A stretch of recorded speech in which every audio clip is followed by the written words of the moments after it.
live. Hello. I think we're live. I can never tell. I know, because you don't hear people be like, "Way!" It's just us. I'm like, hello, is anybody there? Cookie. The thing is, we all chatted beforehand as well, so it's kind of just like an extension of that. Hello. Hi guys. Lucy, Watchbox Diaries here. Welcome to probably the last YouTube live of 2024, which is so crazy to think, because I feel like it wasn't even that long ago that it was 2023. Yeah. So, it's Christmas time. It's almost Christmas time. A few more days, and it's officially Christmas.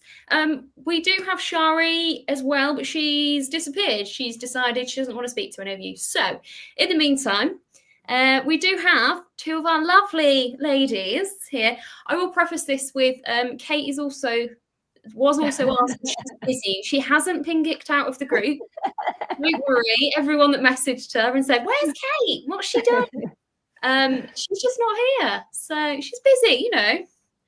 I don't know who's more important than we are, but here we go. And also, she could do this like live on the move. I mean, so what if she's like at her child's nativity? She could like still join in with us. Yeah, just stream it to us. Might be more entertaining for the folks at home. I need to top up my glass. Right. Well, we'll start then. Sarah, her watches. Hello. Welcome. Thank you. What's your handle? Well, I've already done your handle. I need a catchier intro. What are you wearing? I just thought you were going to say, "What's your hat?" And I was like, "Well, I told you it was downstairs." Where's your hat? Come on.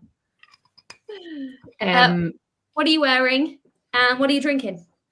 So I have fizzy water. Okay.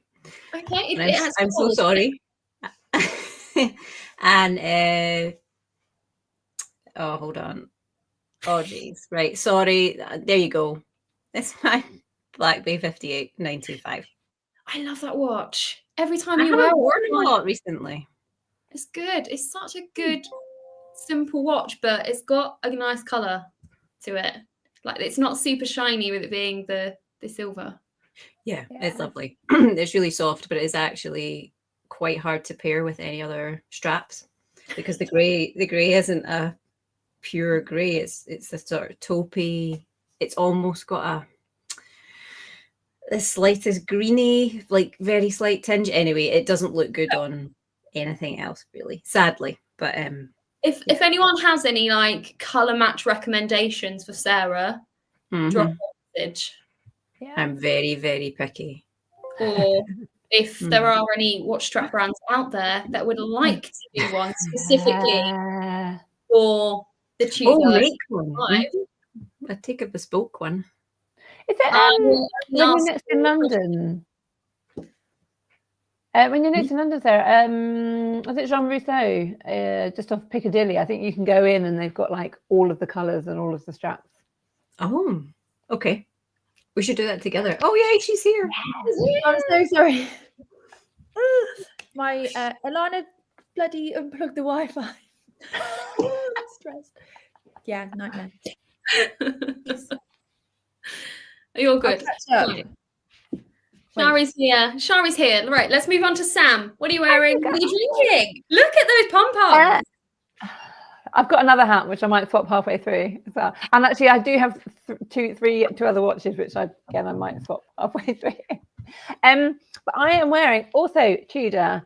I went to go and see a Tudor client this afternoon, another Tudor. So I put on the Tudor Lollipop, which is so damn cool, and I want to keep it, and it's a really good price. And I think it's my birthday watch as well. It was made for over a very short period of time, which probably so yeah, that's what I'm wearing. And I'm drinking the Waitrose Austrian Gruner Veltliner. It's my favorite Waitrose one. So that's what I'm drinking. It kind of sounds like that watch is perfect for you. Just saying. Yeah. Shari, now that you're with us, what are you wearing? What are you drinking? Okay, so I'm wearing. Okay, no. So I bought this to wear, my little Seiko red. I thought it'd be very festive, but I've not had time to put it on yet. But I still have this on, which is the I know I'm wild. The Rolex OP pink one. Very cute. And I'm drinking. Okay, so Are you gonna tell the people the hassle that went into getting yourself a drink before this? Yeah. I tried to make a porn star martini. I say try to make it. I bought it from Marks and Spencer's in a little bottle. And then I may have stolen some Prosecco from one of the hampers that got sent to work. And it's a posh one. And I didn't realise it needed a corkscrew. And I've just moved house and I don't have a corkscrew. So I thought I'd use a knife, gouged the cork out. It didn't work. So I got a screwdriver. Bashed it in. The cork went in it went in, but then the Prosecco went everywhere and it didn't taste very nice. So I've got wine from Aldi. Hey. Savvy B from Aldi. Love I it. think it's from Aldi. Well, or it Lidl. didn't even turn out to be nice. No, it wasn't very nice. I have a sweet tooth, as you know, and it was a bit yeah. Says it all. Bit dry. Bit dry. Bit dry. Yeah. Just it's wild. And then Alana turned my Wi-Fi off and I just disappeared. And I live in the middle of nowhere. I've got no 4G, no reception, so I couldn't call any of you to tell you. And everything's okay. And I've Are told you them not good? to You're here. You've got Wi-Fi now. You've got a I've got to drink. use them because they're hurting my head. I tried. You're looking very glam. You are. Well, it's the Victorian hair. I tried to curl my hair and decided that I look like a Victorian child. And I don't like it. So that will be gone tomorrow. It's not really the vibe I was getting, but Now you mention She it. this morning, it was like, me. I was like, oh, please, I hope this drops out. hilarious. Oh, Right. yeah, Lucy, what about you? My hat, my Christmas hat. I found a little bit of Christmas spirit. Best bit though. Do you like my jumper?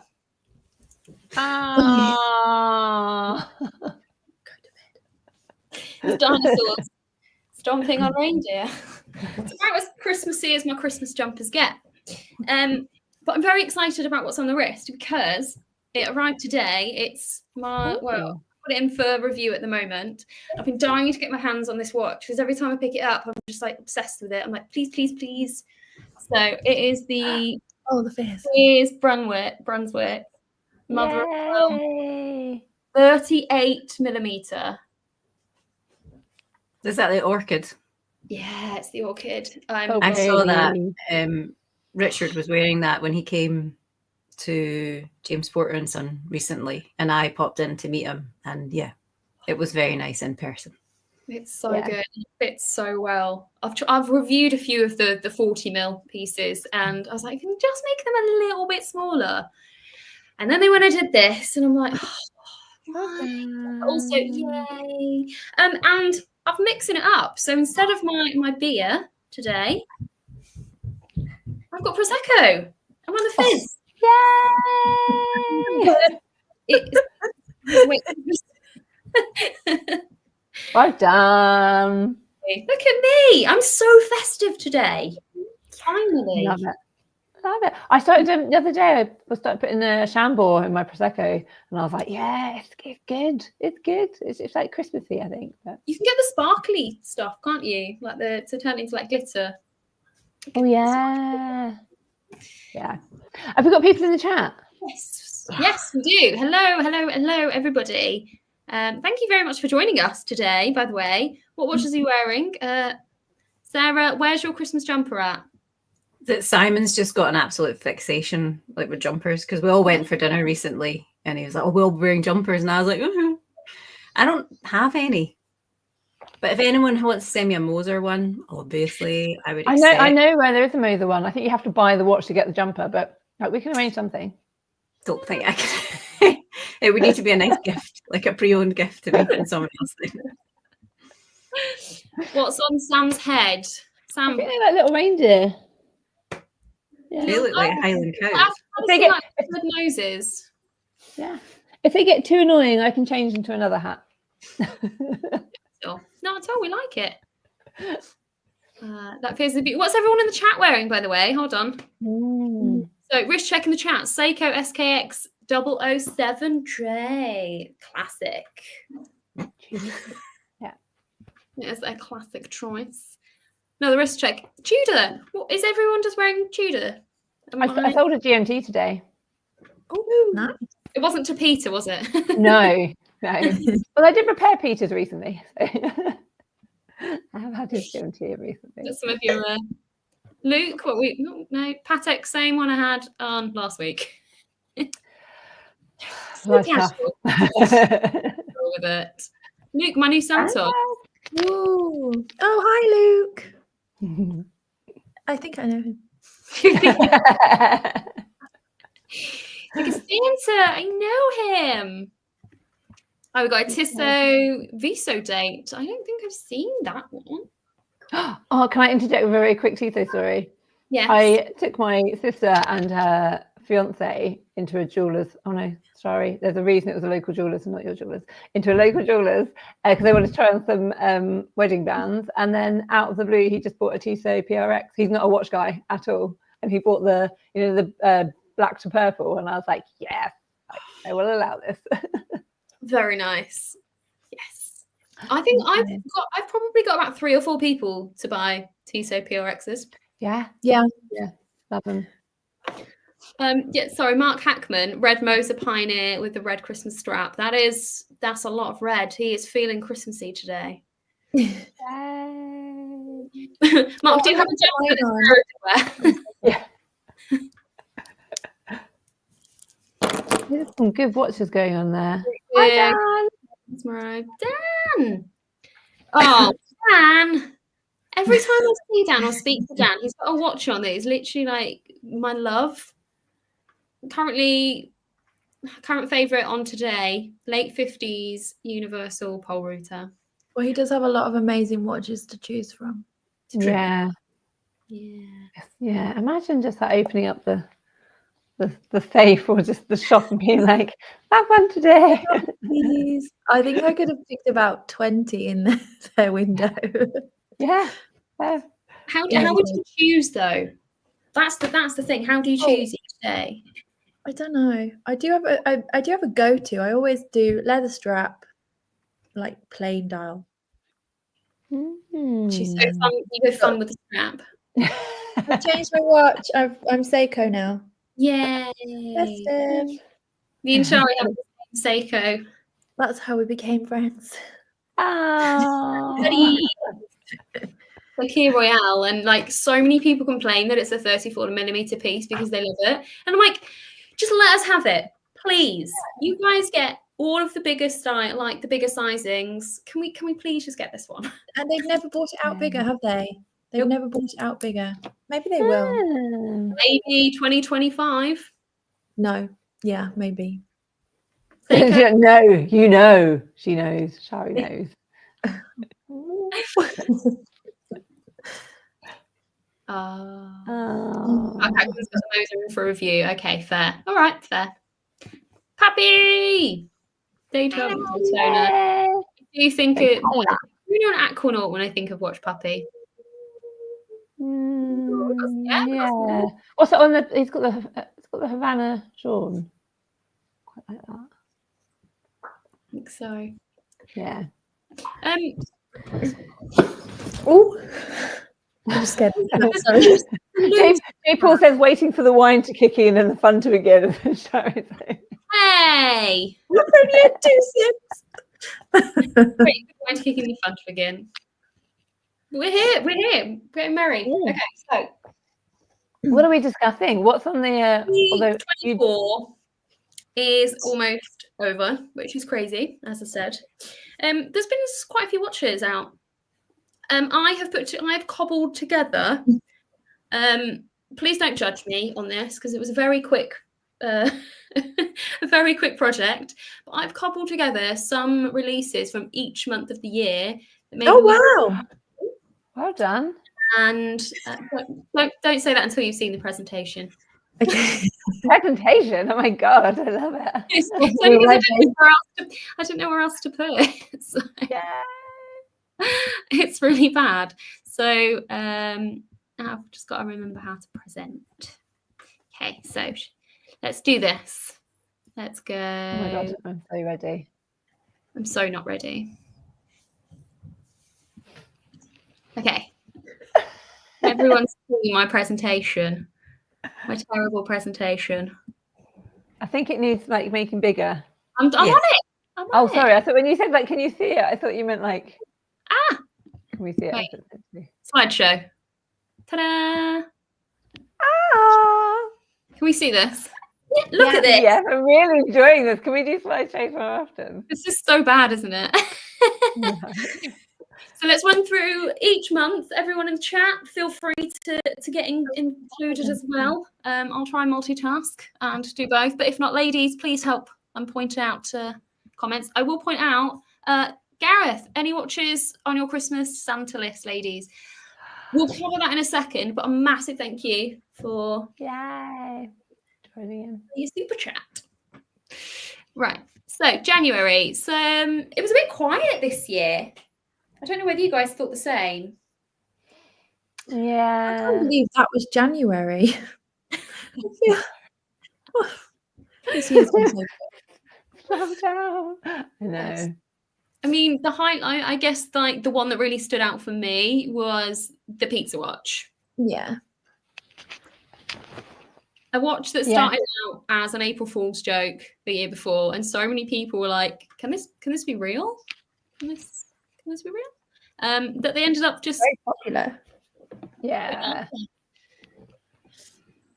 I was really torn with it because, I mean, ham and pineapple. I'm a ham and pineapple girl. I'm sorry. Me I know too. it's controversial, but I think it's it. Controversial. I'm disgusting and have mushroom and pineapple because I don't eat meat. Oh, As yeah. long as you're okay with the pineapple, I think that's I the love main point. pineapple. I like Yeah, pineapple. I would pineapple. have pineapple on anything. Yeah, it should be in a lot more savoury dishes, so it's fine on a watch. Obviously. Yeah. But then the other one was pepperoni, but it had mushrooms on it. So they didn't do a vegetarian option. Mushroom. Mushrooms are the devil's work. Oh my god, that's my staple diet: mushroom and cheese. That's all I eat. It's because you don't eat meat. There's a I don't texture like issue with vegetables mushrooms, either. but I'm with Shari. I think that's fine. No. Let's call them the devil's slugs. I don't know why. They do kind of look a wee bit like slugs, but they taste good. Yeah. It's I okay. think when I was younger, my mum used to make spaghetti bolognese, and I had older brothers. And I guess to put me off my food, they used to tell me it was like gross stuff. Yeah. Yeah. So it didn't stick with the spaghetti that they called worms, but the mushrooms, slugs definitely stuck for me. Have you ever noticed that a courgette skin looks a wee bit like certain slugs? See, I'm really sorry if I've caused it. I've got a big problem with them Now I see it. I love courgettes. I'm so sorry. Not anymore. I don't think I look close enough. You just Close peel enough. them, it's fine. You won't notice. It's fine. Yeah. But these are the actual watches, amazing, and such nice theatre with the presentation of them, and then at British Watchmakers Day as well. That was Oh such my god, fun. that's really good. Yeah. It I think, really, yeah. Sorry, on you go. Oh no, Karen. That was it. I was just going to say it was fun. It was a bit of theatre, and it just made it really even more kind of accessible. And yeah, everyone was really approachable. And Andrew and Rich just, it was so lovely. And it felt like you were a part of it, even if you weren't buying one, because you were there when people were picking them up and stuff. So yeah, I'm a big fan. I think they've had a great year. I thought the Passion Project was really good, and it was a bit different. Obviously, that was more, if you're buying a Mosey, you get the watch, so it's slightly less accessible. I still think the execution and how the brand, marketed it is amazing. And actually, I think the new salmon is probably my favorite, which is, I don't know if I'd say my favorite idea, but like in person when it's in front of me, when they're all like, because I've been to a few events and stuff, when they're all laid out, I think the salmon's the one I'm kind of drawn to. Yeah, good year. Studio Underdog. Yeah, excellent. And I think everybody seems to know who they are as well. And for a smaller brand, then I think that's quite a feat to have achieved that. So, yeah. Definitely. And the other one was the Blank Pan Swatch collaboration. Now, the year before that was obviously I think it was the year before that was obviously all of the Omega Swatch debacle. I don't know if they think it was a debacle. I think they think it was an immense success. It was massive success for them. Yeah, the queuing around the corner and the 20 times the price as soon as they got hold of them. But someone else made a comment recently about how it's obviously brought a lot of people hopefully into watches in some form, just like smartwatches, getting them used to wearing something. I don't know whether that's true or not, but it's got to have been a good thing in some ways. Yeah, I think so. How do you feel about the Blank Pan collaboration on it? Because it was obviously slightly different, but similar concept. I like it, but it didn't hit off as well as the other one, did it? It's less familiar, I guess, less familiar than the Speedmaster one. But then I always feel bad commenting. I've not seen one in person, so I'll withhold judgment. Oh, okay, I have, and I didn't hate it. Yeah, I think Pete's got one. I think. Yeah, Pete's got one. Yeah. I mean, again, never seen a person, but I think it's a fair comment from Air Adam 13. That can't be repaired. I think if you can pick one up, secondhand grey market, especially because I think the prices on the Blanc Pans have softened now. I think it's a fun watch to have within a collection. Yeah. Yeah, if you're looking to add like a more fun watch, or you like Blanc Pan and you can't, justify the pricing of it, it's a good option. Yeah. February. Oh yeah, these were good. February. So these were two of the standouts for me personally. I don't know how you guys feel about it, but the Fizz Redcliffe, the new edition, what's the word? Revival of it, like a new updated edition of their Redcliffe, and the Piaget Polo, which is just gorgeous. Really nice. It's so. I feel like it shouldn't be me on paper, but I absolutely adored it. I feel like Fears can't really do anything wrong, a bit like Studio Underdog, which is lovely. That's another British brand that deserve it, right? Yeah, absolutely. I like the cherry red one. Yeah, very nice. And it gives us sporty, like Fears are always quite dress watchy, and I feel like they've really bridged between our heritage is kind of that kind of vintagey dress watch, but we are going to offer something a bit sporty as well, but still kind of keep the polished, edges, keep the amazing texture on the dial. So the nice thing is you can swip the straps about, so it comes with the canvas. Is everyone strap. frozen? Swip them. They're back. I don't know. Experiencing technical difficulties. I have a technical 9-year-old in front of me who's desperate to get her thumbs up. There you go.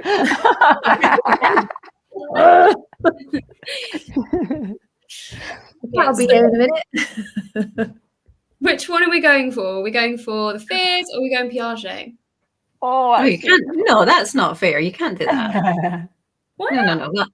No, because they're totally different in every way. Size of company, pricing, everything, history, just all of it. No. We'll just see both. They are both of previous editions by the brands, though. Which really cool. On my wrist, that Redcliffe doesn't quite do it for me. So on my wrist, I'd say the Piaget. In terms of re-edition, in terms of what the brand's doing, also fair. I love Nicholas and love Fears. And I love that watch on other people. Nicholas. Sorry, I was just going to say Piaget is one of those ones that's absolutely exploded over the last couple of years, vintage wise. Obviously, from my perspective, that's the angle that I'm coming at from. But yeah, I just I think it's lovely. But again, I'm sorry I've not seen either in person, unfortunately. That's why I would take both. So Yeah. Me too.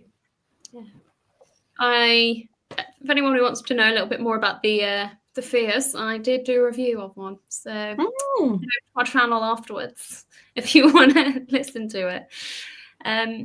Hello from France. Bonjour. Bonjour. Bonjour. And just a quick one. It was a pleasure to meet Sam and Lucy at the recent Time and Tide event. Oh, you too. Hi.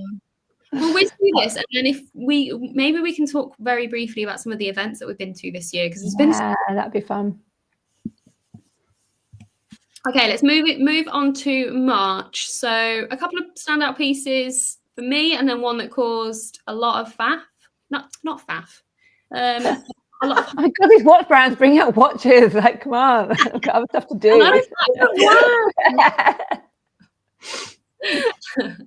Another moon swatch, the Snoopy though.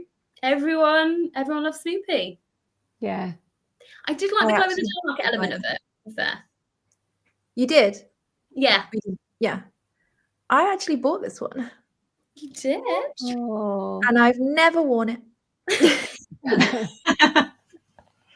But I've got a swatch watch and I only wear it when I go to festivals. Oh. Nice. Yeah. I want to wear it when I go on holiday. But I need to go on holiday. There's your excuse. Holidays just London. That's it. That's as far as we go. Pretty much. Yeah. So I highlighted this Bulgari Octo Finissimo because I thought it was a really cool design. But yeah, I guess the star of March and some people's star of the year. Yes, I love it. Tudor. This was on my list. When you said write down what you want for your favorite of 2024, this one was mine. Yeah. Yeah. Mark Hackman agrees with you. This is his watch of the year Mark. as well. Yeah. Yeah. It's cool. It was a surprising release from Tudor, in my opinion. I wasn't expecting them to bring out a pink watch. Not that colorway, like that shade of pink either. Sorry, I got caught out with the French pronunciation. Yeah, Lucy, get it right. What did I say? Blancpain. Blancpain.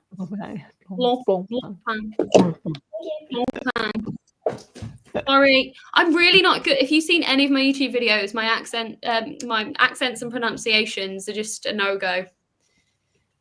It's fun. Oh, we make it up as we go along. I just need a tutor. That's all I need. I just need a tutor.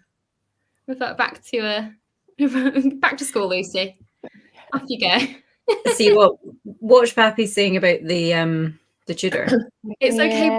Yeah, this is a comment that people make, and I have made about my own, and it's just the height. It is massive and clunky, and it's the one thing that bothers me about my one and only Tudor is it just feels sometimes like I feel really bad saying this, but just a bit of a brick. That it's not elegant, and I appreciate it's maybe not meant to be elegant, but it just feels a little bit too kind of clunky and so on. So yeah, I think it's again, I've not handled this, but yeah, it's a shame. It's inelegant. I will take it off your hands. Yeah, I saw Tracy Llewellyn wears one, and it looks really good on her. And it doesn't look big on her, but when I tried hers on. I tried one on somewhere, and I was like, yeah, it's too big for me. I can't say I notice it on other people's wrists. Like I don't think it looks bad. I just in my own sort of wearing experience find it constantly kind of almost catching, and cuffs, the sleeves don't go over, like that kind of thing. So yeah, it's just obviously might be time to switch it for something. Yeah. I do find that with quite a few Tudors. I feel like they're unnecessarily thick. Well, that's what I'm saying. I think that might be the case. Go vintage. Go vintage. Exactly, that's it's my only new watch, so that's The obviously vintage what ones. the problem is. I need to swap for an old one. Yeah, I just feel like they've got the technology to make them slimmer now. They do. But the 54 is much much slimmer, I think, and it's much neater. So The Tudor opaline dial GMT, so gorgeous, such a gorgeous watch, but so thick. I think it's like 13.9 or something in thickness. I'm just like, it's too much. Yep. April. April was a busy one. Watch Pro? Not Watch Pro. Geneva Watch Day. That That's the one. Yeah, eventually. event that has like What do you thinking here? the biggest one of the year. I don't know. I'm not going next year. I've never been. No. Oh, it's good, really good, but I don't want to go. I don't want to go. I'm not going. I don't want to go. Just done it too much, you know. I've just been too much. No, not at all. I just get really tired. It's like, yeah, I bet it's exhausting. A lot of walking, a lot of talking, a lot of learning. A lot of walking, a lot of talking, a lot of heels. Yeah. This is why I wear Doc Martens everywhere. Yeah, true. Maybe. Why? Yeah. Anyway. Amazing. Loved it. Good. In fact, I liked all of them. Yellow was my favorite because it's my favorite color. The Nomos. Yeah. They just went everywhere. Like everyone was reviewing them. Everyone was like posting about them. Everyone was commenting on them. I mean, 31 dial variations. I was like, that's kind of excessive. That's a lot to get through. But I did understand they've done the full month, I suppose. Although 30 days of April when it was released, should have done 30, but call the designers. Squeeze some more in. I think the stockists have to take. Sorry, am I right in thinking the stockists have to take every color? So I was listening to Simon Porter on Scottish Watches, and he was saying in the meeting or wherever, he was looking at a handful of colors, and they said, no, you just take all of them, kind of thing. But he's only got 2 or 3 left anyway, so it just shows you they've been everywhere, but they're obviously immensely popular. Yeah, I think maybe because there is so much variation in them, and the design is very simple. I think it's probably why they've done really well. Is it something that you would have? Would you wear one? Do you buy one? It's big. It wears big. I think because of those lugs, they're so great and so thin as well. So not even just by eye, but actually with my wrist. They kind of hung over ever so slightly. And it just the lug to lug's a problem.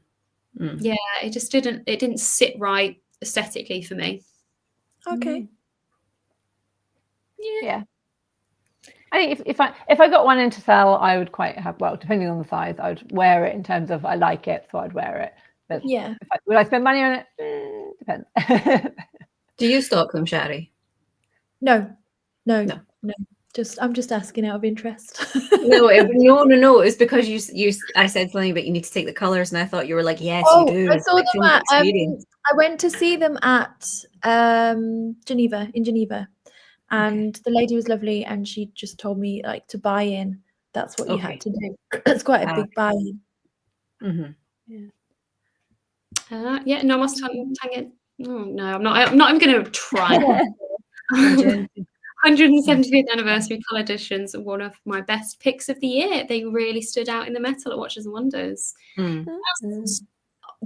That's so nice for me to hear, because there are so many other. I'm not saying Nomos is a small brand by any means, but there are brands that probably get more hype in previous years. So it's actually really nice to see brands like Nomos getting that love this year.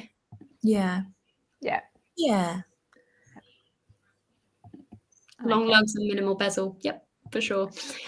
The highlight for me is the Piaget Altiplano. Oh, interesting. 2 millimeters thick. Two. How many? Like how? How do they? How? Just how? Have you seen one in person, Lucy? No. I went into the You? Piaget. Not exactly, but I went to the Piaget. What do you call it? Concession? No, it's not. That doesn't sound fancy enough. Inside Harrods, there's a Piaget Nook shop. Shopping shop. Yeah, and the girl was lovely in there, and she almost had like it was for a previous model, but she had the almost like a case kind of thing. And she was showing me the different components and how it all went together. It was really cool because you could kind of handle it and things. But yeah, that doesn't really mean anything when you see that written down, but seeing something like that in person is just ridiculous. So It's just incredible what they can do with the teeny components anyway to make a lot of the watches. But was it Shai? Shai can always mix up the pronunciation. Konstantin Shaikin. Something even. Sorry, am I jumping ahead in the year a wee bit now? No, you're all right. Carry on. That was a few months after that, was it not? He released something even thinner. Am I right? Possibly, yeah. I think there was some not controversy, but yeah, I think he might have done. But to me, I just think of you bend it and you bend it. Yeah. You wouldn't. Do you bend your normal watches? You wouldn't. Well, no, but when they're 2 fine. millimeters thick, you would, I think. You'd be careful. You'd be, yeah. Actually, I know somebody who sat on their, I think that was the Bulgari Octa Finissimo ceramic, and they sat on it and the lug broke. Ooh. And I don't know if anyone in the chat might know who this is, and they sat on it and the lug, maybe I shouldn't say this because they might get, well, no, it's probably all done now. He took it back and was like, it just broke, and managed to get it repaired under warranty. It just broke. That happens all the time. Didn't fit on my watch. It just broke. Yeah, to be fair, I'm quite a clumsy person, so I could probably see myself doing that. I've done it with my glasses before. Yeah. Good. These two I really love. Sorry, I don't know how to pronounce this one. The one Moving to May, Toledano and Chan, I think. Is it? It's like an updated Rolex Prince? Cellini? King Midas. Yeah. Sorry. But with a stone dial. And the other watch in this image is the Fully Lume IWC. That's cool. So bright. Cool. The bottom one I love. I think it's just like a different take on a standard normal watch, and it works. Yeah. But this year was the year of the stone dials, right? This year and last year. That's not for me, but I think in general the stone dial thing is just it's been such a massive thing, and it's been done I think so differently from each brand that I'm not bored of it quite yet. But again, haven't seen this in person, but it's not for me from the render. Interesting. Sorry. I mean, the majority of these I've never seen in the flesh, but we can judge fine. We can. I would believe you if you said you had, though. So right, But that was like this brand was another one that seems to kind of have blown up and got really good traction from the get-go, which was really nice to see. Yeah, I don't know if it was May. I don't know if it's later in the year. But the other one that came out similar time as this one is the Anoma watch. I've forgotten his name. Is it later in the year? Sorry. But yeah, it's just that kind of. You mean this one released in June? Sorry, I thought it was around that time. I thought it was really in person. I've seen that in person. It just really works, and it's Matteo, isn't it? I was chatting to him, and like the way he designs it, and it from what he says and how it looks, it's very thought about. And I don't have an eye for design, but I can understand where his eye for design really comes from, and Yeah. and It the same reminds with me of the Hamilton, sorry, at Ventura. Yeah. You know, No, the so Men in Black. I think it's a cross between a Ventura and a Cartier Pebble. So Yeah, it's like a softened Ventura. Yeah. yeah. But I think it works. Yeah, I like it. It's almost like a dashboard in terms of the sector dial.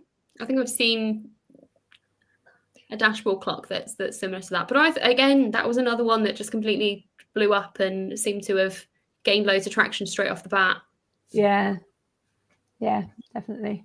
So yeah, so it's like people, brands playing around a little bit, isn't it, from the norm? Yeah, not just bringing out a standard new edition of something. It's they've put some thought into it and tried to do something that's different. Yeah, I like it. And the other one that really surprised me this year, and I'm actually really impressed with, are the new Longines Conquests, the 34s, I think they are. Yeah, they're really nice, and they're really nice in person. I loved all of them. Green one, I think, for me. Yeah, even the Goldie one, and it leans into that unisex, sporty female category, and not the shrink it and pink it. It's like, I'm guessing they're automatic movements. Yeah, there is a pink one. Yes, but I mean, but it's like, okay, we'll give you the option, but we're not just going to give you a small dress watch with a quartz movement and a pink dial. It's like, okay, if you want something sporty, but say unisex as well. So if a guy wants something a bit smaller,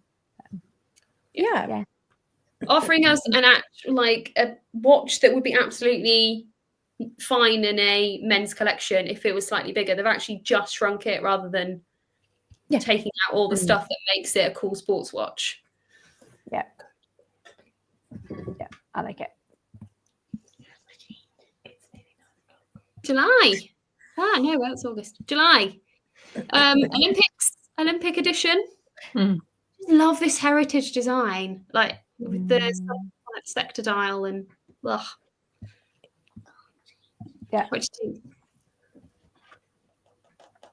like it. They did I don't recognise the Goldie one. I don't know if they did a steel one, but yeah, I like it. They did a few.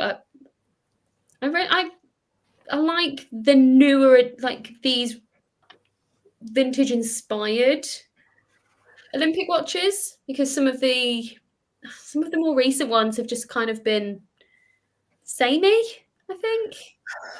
Yeah. Whereas these ones are a nice, refreshing change to some of the more sporty pieces that they've currently got in their collection. Yeah, I like it. And the other one's another Funky Stone Sartu Billard. I've raved about these guys, like this brand, for so long. I remember talking about them on Time of the Week.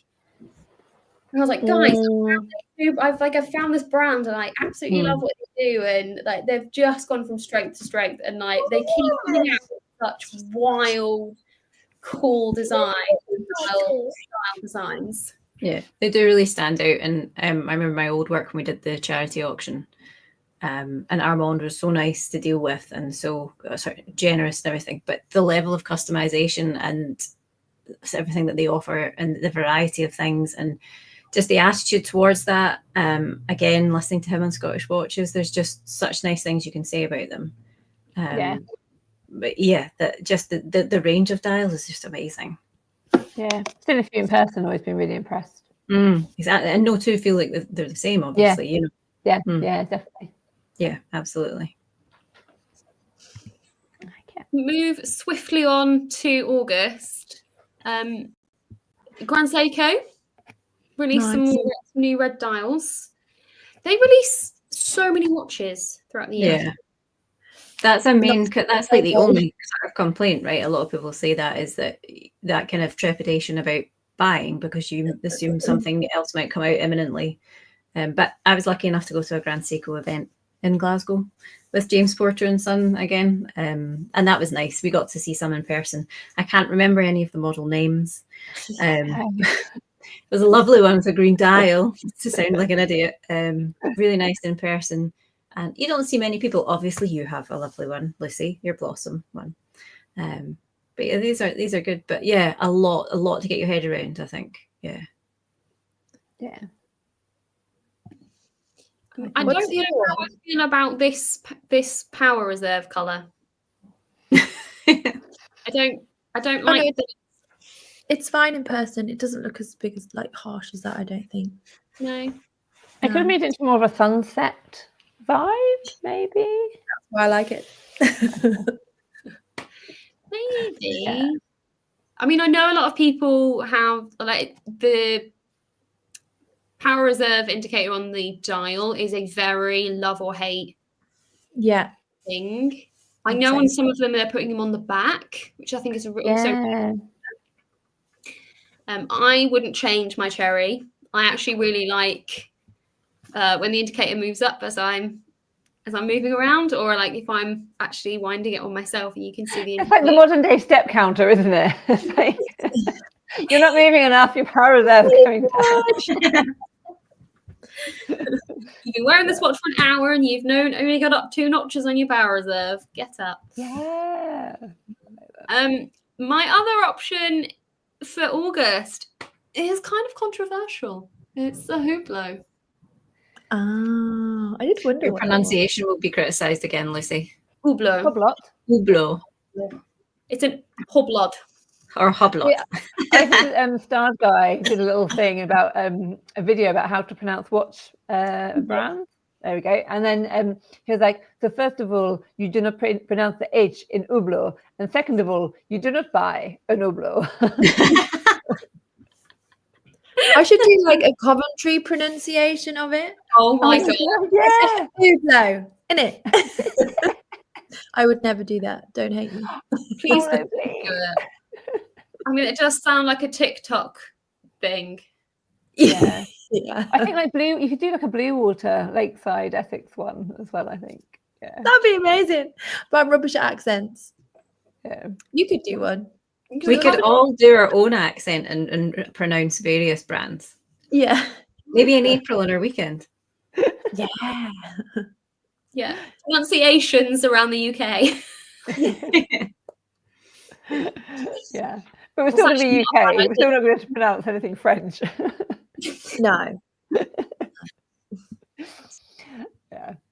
used to be good at it. So moving on to September and further including in the Stone Dial category, the new Baltic, I guess they're not new now, September.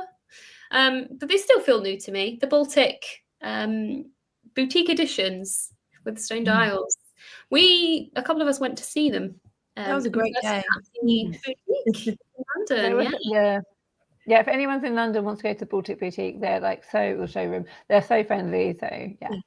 Goodwin was so lovely, like such a good host, and he was very patient with us when we took about 1 million pictures and got him to do wrist rolls with us. Yeah.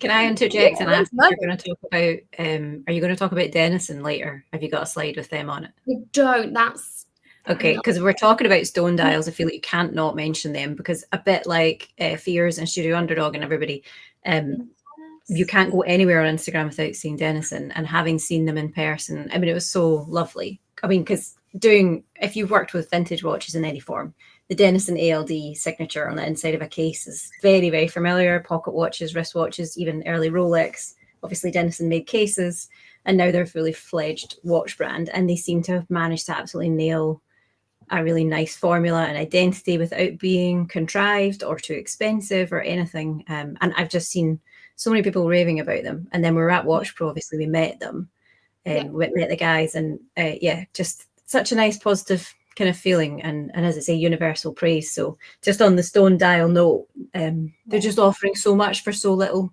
Yeah, how much are they? They're like $6.90 or seven-ish. Because I went to Time and Tide Studio. I was lucky, finally got to go. And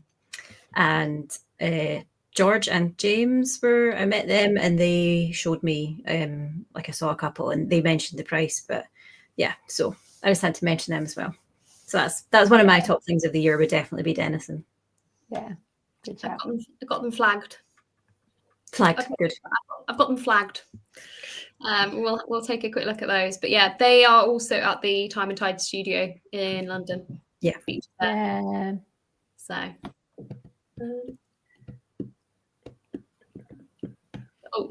King Seiko. Someone's at my door. Sorry. Hello. Fine. I think it's my. I'm doing a live. It's my food delivery, but he's early. Oh no. It's all right. He can wait. It's the same fault. I did also have in the Christopher Ward second desk diver 4 review, and I absolutely loved it. Not gonna lie. So cool. So much fun. For everyone, but it was just so much fun and also really well constructed. Yeah, I like it. I love second day. Yeah, very cool. Right. You guys can you talk around amongst yourselves for a second? Sorry. Oh no, get your food, bring it back, do a cake and eat it in front of us. Right, I won't be a second. Talk amongst yourselves. Lucy can join in, but we could make a start on our favourite events of the year. Favorite events of the year. Yeah, British Watchmakers Day. Oh, I didn't go to that. Oh my God. God. I've talked about that solidly for like 9 months. Did you? Yeah, it was amazing, but completely overwhelming. It's yeah. Oh yeah, it's really overwhelming. Yeah. Yeah. If you're remotely famous like Ricky and Dave and Sam and Lucy, like it would have been like intolerable. As I am clearly like completely unknown, I got to go around, but I just kept stopping to talk to people that I knew or brands I wanted to see. But it was amazing. Really nicely done. It was just Everyone it was felt brilliant. very excited, very like it felt special, didn't it? Yeah. So when was that? Was that April, March time? 8th of March, I think it was. Yeah. So they've got another one already. So save the date. I don't think tickets are available yet, but I think it's like a save the date. So and that was London. I can't remember where in London it was. Behind House of Parliament kind of way. Oh no. The something hall, that's really annoying, but it's the same place this year. It's the same weekend as well. Yeah. So can you? And there's a anyone couple go? of new brands. Yeah, I think anyone can go. I think if you're a member of the British Watchmakers, you get maybe priority because it was free, wasn't it? As well. Yeah, I think I've got a ticket somehow. I think you kind of sign up and then it gets opened up later. But you should join the Alliance of British Clock and Watchmakers, or Watch and Clockmakers. You should join because it's not expensive. I think it was around £50 for the year. And it's really, really worth it because they get monthly reductions on different brands as well, and you get subscription to magazines. Well, the Oracle Time subscription by itself is £90. Yeah, I've got a pin badge somewhere. Sorry, that's like the geek in me that just obsessed. And such a nice bunch, and Katia does such a great job kind of running the site, that kind of the back of it. And I think a lot more people are coming this year. I don't know where they're going to fit them in, but like the variety was amazing. Yeah, they had a morning session and an afternoon session, didn't they? And it was a bit. Yeah. Do they do 2 a year or just one? I swear there was one recently. Or am I thinking of London on the other week at Time and Tide was like a little mini show, which I think was in association with British Watchmakers. Maybe that. Yeah, the big show was just the one. Okay, cool. It went right from obviously you had people like Studio Underdog, but you also had Roger Smith there, so you've got that full spectrum of sort of value and not value, pricing, and just kind of different aims and priorities. Like it was really good. I don't think, I mean, we were walking around together at some point, Sam, weren't we? But I mean, you couldn't get around everybody. But in a really nice way. And then also you managed to, it was really good to put faces to Instagram names. But trying to integrate like the real world with a conversation you've had in an Instagram chat. It's great. That always blows my mind a bit. Was it, I think someone, I don't know if Lucy put it on her Instagram or somewhere, or someone else did. Someone got really annoyed at Lucy for like not recognizing them from Instagram because they recognized her, but then was like, oh no, but I don't have my face on Instagram or something like that. Yeah. Yeah, not many people do show their faces, do they? She's back. No. She's back. What kind of food did you get, Lucy? It's my full food shop, but Oh wow! Oh, you're Oh, food blimey. shopping. I thought that you ordered like takeaway. I was like, yeah, Yeah. deliver my takeaway for 9 p.m. because I'm going to be No, there. unfortunately, nothing as exciting as that. Just my food shop. And he's early. He's like, "Oh yeah, I am. Sorry about that. No worries." On any other time or any other occasion, that would be great. Yeah. Not today. Just not today. Lucy, we were Come talking and about drive in. British Sorry, Watchmakers Day. British Watchmakers. Day. That's what we were talking Yeah. about. Sorry. So busy. Literally like one of the busiest events. What the hell's going on? Yeah, one of the busiest events I think I've ever been to. It was so Yeah. packed. Barely get to a stand, which was really great for the exhibitors for sure, like all of the brands, but actually going and trying to look at the watches was Full on. difficult. Thankfully, we spent most of the time talking upstairs. Yeah, it was a mix. You know, I was stood in the queue chatting to Roger Smith. You know, Yeah. get my photo taken with him. So you know, we're besties. So Yeah. up with him whilst he was there. Oh, I think I'll go next year. If you guys are Oh, you going, have to. Yeah, You no, have definitely.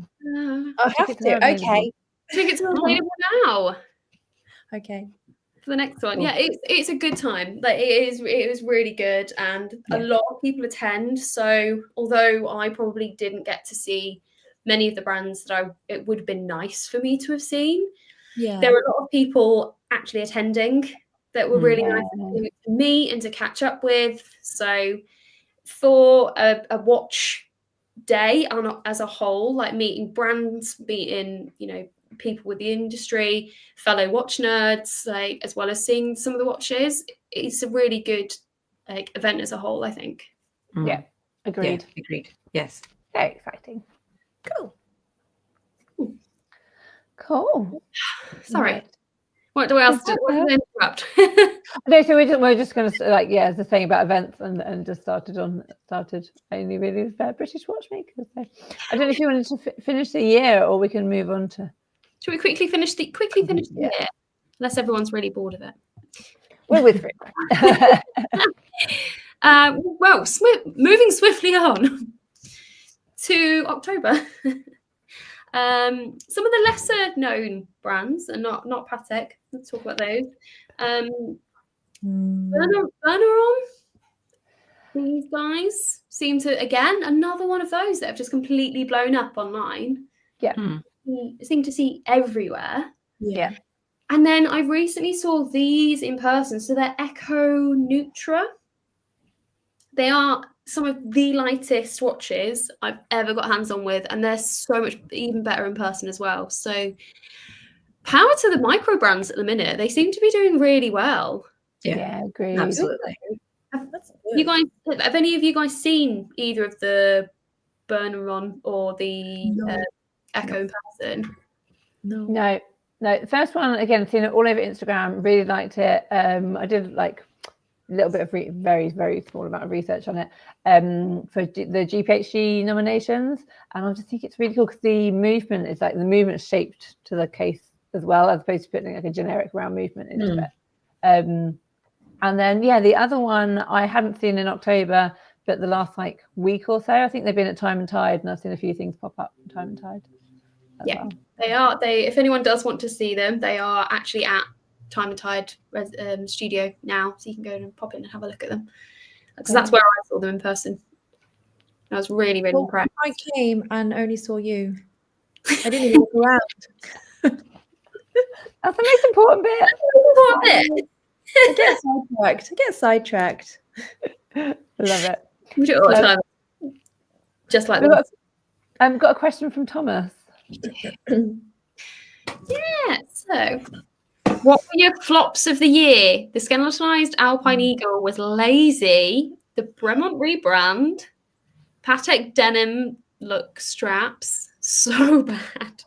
Royal Oaks. Tamara Ralph, camouflage gold, rainbow watches, Mad One, Time to Love. What? Oh, I don't know. Flop of the year. I feel really bad saying this because I really like Doxa, but they released it was it a sub 200T quite recently. The one thing that is good about it is if you look at their site, they do not list them as ladies' watches or women's watches, or there's nothing gendering them, and they do show them on a variety of wrists. But it just doesn't sit comfortably with me, because it just, they've just put a lot of coloured stones onto really sporty watches, which are genuinely sporty for me. Oh, that one. Because they do a plain version, not the diamond one. They do a plain one. Yeah, it just, I don't know. It just doesn't sit well. I think you can add diamonds to sports watches, and it does look right, but just, one of them was, there's a few watches that I would say were there right back at the start and got me properly into watches and everything. And one of them was a Doxa, but it came with such an amazing kind of backstory and stories about barracudas and things. And so this is just really at odds with it for me. Aesthetically, proportionately, and everything doesn't also work for me either. But as I say, on a variety of wrists at least, so it hasn't been like, look what we've done for ladies, we've coloured them in and put stones on them. So at least there's that. But it's quite upsetting. I feel really bad opening conversation saying that, but it just, they're not for me. But again, I haven't seen them in person, so there you go. I'm going to be really diplomatic at the end of that there. All I can see is the honey monster head on my body. I know, it's covering up everyone's face. It's making me laugh. What are you doing to? Wait, hold on, I'm gonna have to take a picture of the. Put that away. Shari, I'm so. I'm just gonna hide your comment for a second, just so sorry. Well, let's take a picture. So I have seen these in person, and we do sell Doxa. And I love them. I love Monica. She's an amazing woman. But we didn't take these because we took the plain ones. Okay. I've not seen these before, and I am with you, Sarah. There's a time. I'm so guilty. I never really criticize publicly, especially as I keep saying when I've not seen them. But it's wrong when I see them. I don't think it's not a criticism. Some people will love these, and they're done well. Like the watch themselves, always really well made. But for me personally, it's just a no. Like the combination of the diamonds with the dial, with the very heavy diver aesthetics. The case is it's a cat. Hello. That just doesn't work for me. Shari went from honey monsters to like cat. She's like, let me back on. Oh, cat. Is there anyone else from your house that wants to join this?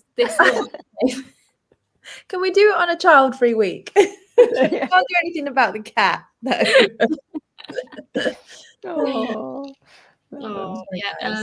Big price increase too to have stones. So the Doxa's £9,000. Oh, 9,000. Yeah, no, see that. £9,000. No, and this also say those stones look like teeny, like they're not like nice big baguettes or anything. They're like the teeny little like that's what I'm looking for, fashion-y kind of. Yeah, and they've got little like coloured stones where the markers are. Well, no. On a slightly different case shape,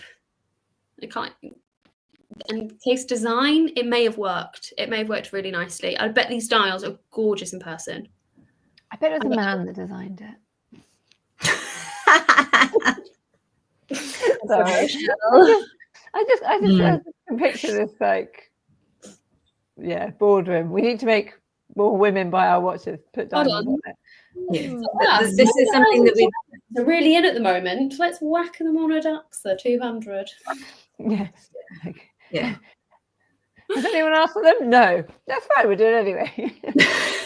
There might be someone out there that loves them. That's entirely up to them. That's fine. But and if it does bring more women and or more people of any gender into watches, then again, I'm not just saying that for the sake of it. Like that, like I said with the swatch, with the moon swatches and things, that is a good thing.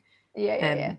It's just maybe not what we, I suppose, we're in that bubble of the watch world. It's just not how we would envisage that happening, is it? It's all, we can't actually put ourselves in the minds of somebody who isn't watchy looking in at watches, because obviously these normal people don't really tend to think about them that much. But yeah, I think from the inside looking in, it's just not how we think it should be done. And it does look like there's less effort perhaps, and yeah. Well, I did them. Carry on. Nope, that's me.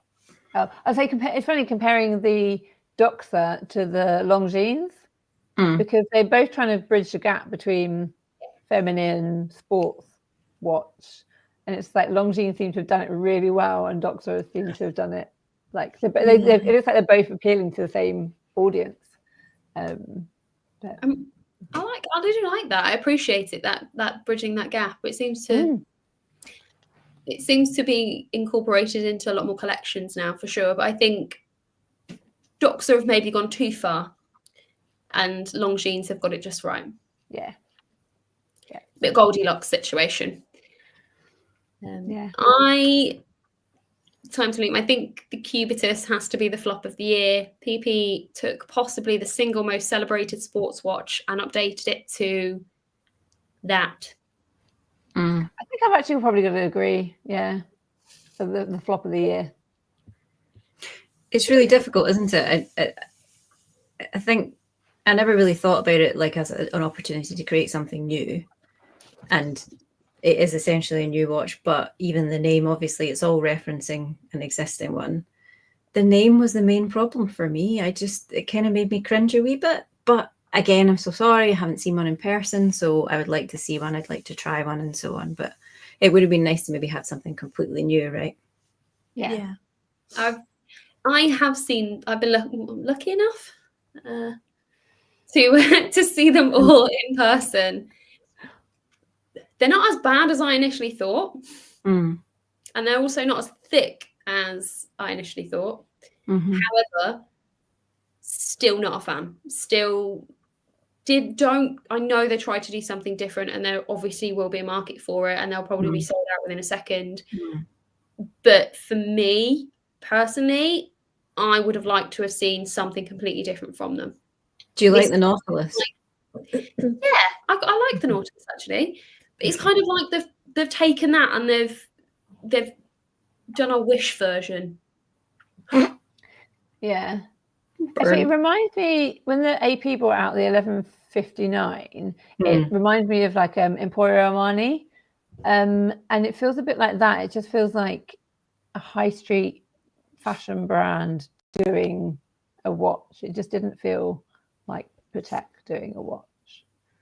And then perhaps actually, the advert as well. Although I didn't have quite such an aversion to the advert, but I don't know if you listened to the Hairspring podcast, but there was a hilarious kind of reaction situation where Max made Eric watch the video during the recording of the show, and they just like tore it apart. But I mean, I don't see that as particularly off-brand for them, really. They're advertising in general. I don't know, but yeah. And then as Simon Doing Time says about the comments from the CEO and things, but we all love controversy, and again, it got eyes on the watch world, and people talking, and some engagement. So yeah, we are talking about it.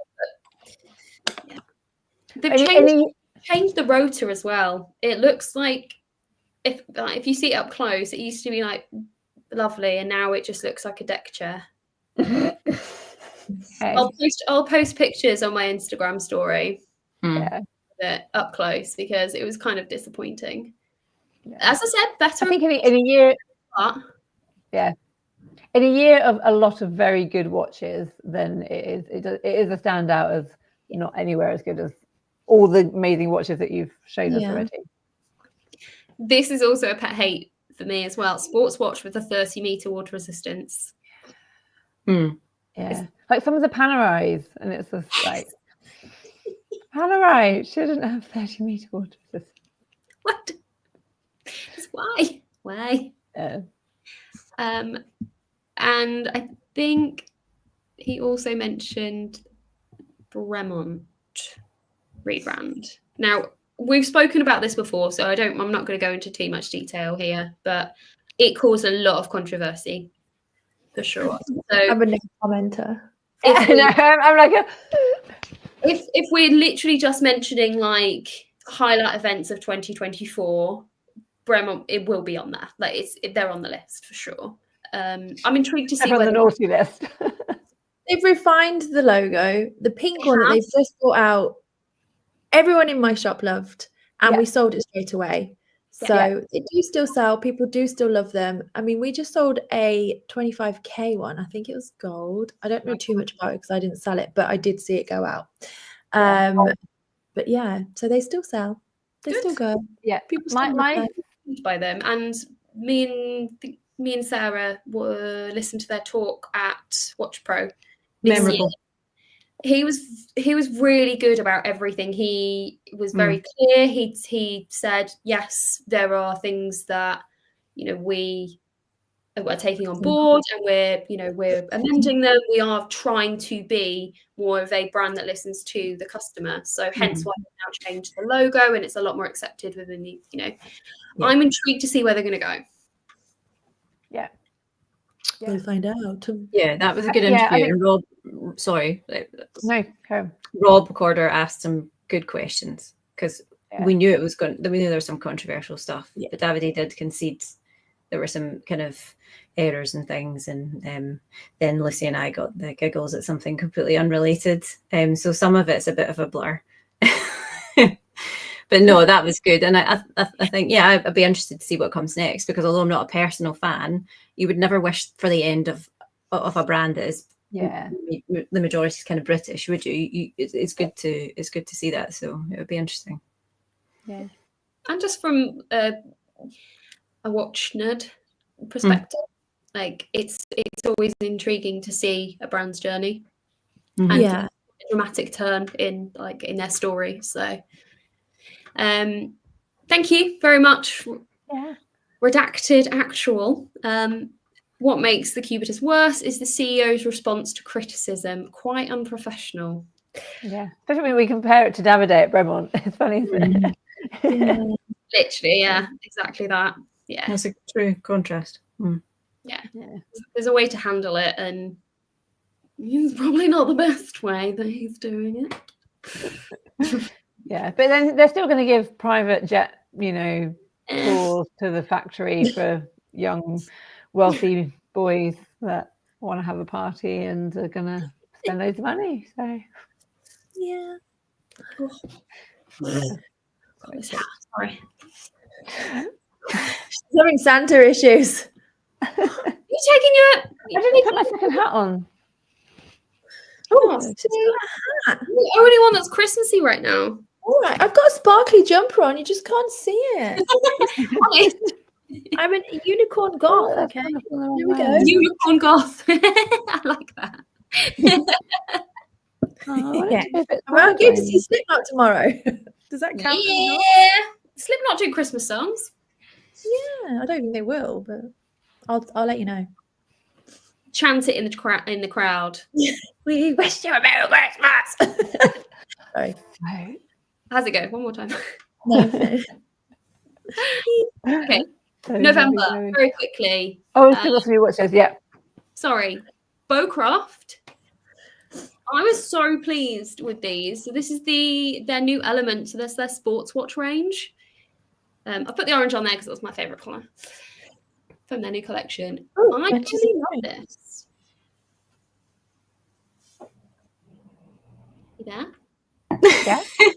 I haven't seen these in person, but I saw some earlier models, and I saw them, and I met Matt at Red Bar Global. That was a whole year ago. But really nice guys, passionate, I believe, mostly British brand and so on. But this is the story of tonight. I have not seen this in person. Oh, They need to send all the watches to you, Lucy, and then we can regularly come to everything that yours. I put on this See them all the presentation. brands. Yeah, I need and then to have it for review. mm. Yeah, I've seen them. I like them.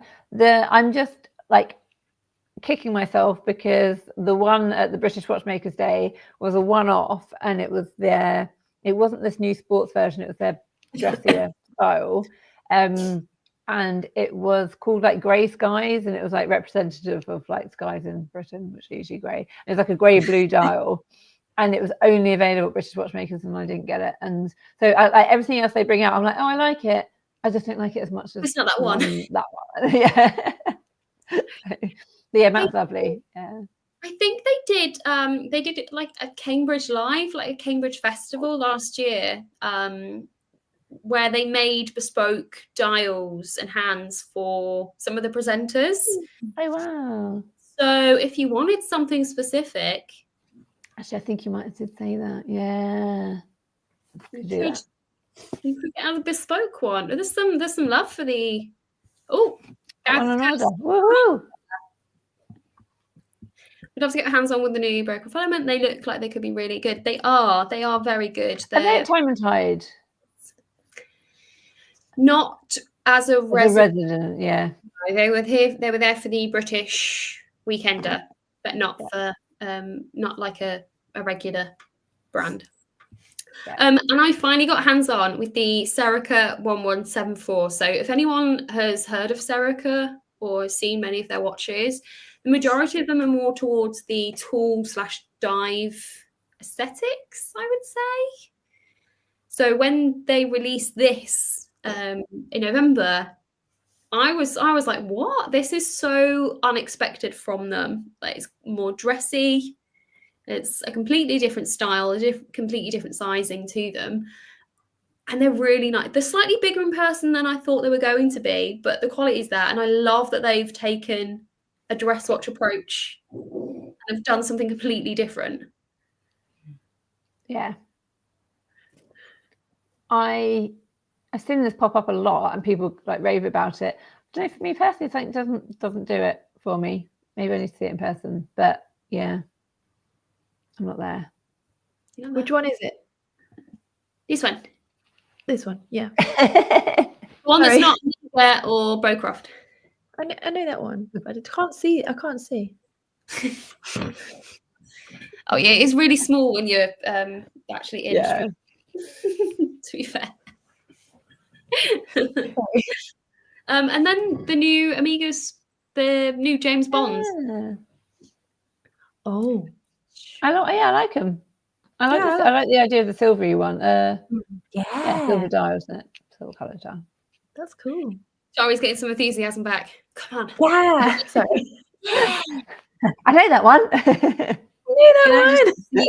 In our comments, forever lost. Dress watches need way more love than they get. I would agree, but I feel that the last couple of years they've been the trajectory's been amazingly good for them.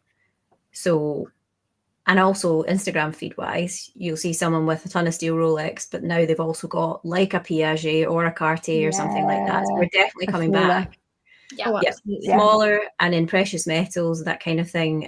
So that's really nice. I feel like the balance might, be tipping a little bit, which is good. So I do think still a little way to go, but definitely. I mean, there are things that, especially watches originally marketed towards women, a lot of them might have just been gold value up until the last couple of years, and now they're far surpassing that. So that's great. And we're seeing a lot of kind of Patek and things like that going up significantly in value. So that's more of a dress watch thing. So so point that out. I feel like this year's been a year of stone dials, dress watches, precious metals, that kind of thing. Obviously still massively important and probably leading, but that's been a big part of this year for us anyway, in a kind of auction context for sure. Yeah. I sold a 33 mil Royal Oak, AP Royal Oak. Oh, nice. To a gentleman last week, and he was like, he was like, oh, is it going to be a bit too small? And I was like, it looked absolutely fine on him. He was like, wasn't a small guy, and it looked great. And then he's like, sat with it for a little while, and he was like, yeah, no, it's fine, I'll go for it. And I was like, I would never sell a watch as an investment, but I was like, I do think smaller watches are gonna become more of a trend. So like, it's not going to be like, oh, you bought a ladies watch. Like the 33 mil, I don't think it was ever a ladies watch. Anyway. No. Oh, they definitely are. Definitely are. But imagine if you had money for every time someone said, "I've got tiny wrists," and because all the watches are very large, and although people still, they'll think they're the problem, but it isn't. It's us being used to 40, 42 and things like that. And then, but on the flip side of it, though, you get people putting on a slightly smaller one, saying, "Oh, but that's tiny, isn't it?" But if you look at a 1930s or 40s wristwatch for a guy, like the small Tudors and things that you see, people are like, of course, how could this have been a gent's watch? You think, well, they didn't need to cover the full kind of width of your wrist, though, did they? So I think we're seeing smaller as well, which is good. Finally, right? It's a bit more variety, and then again removing the kind of gendering thing as well, and more mid-size kind of things. That's been good. Good to see.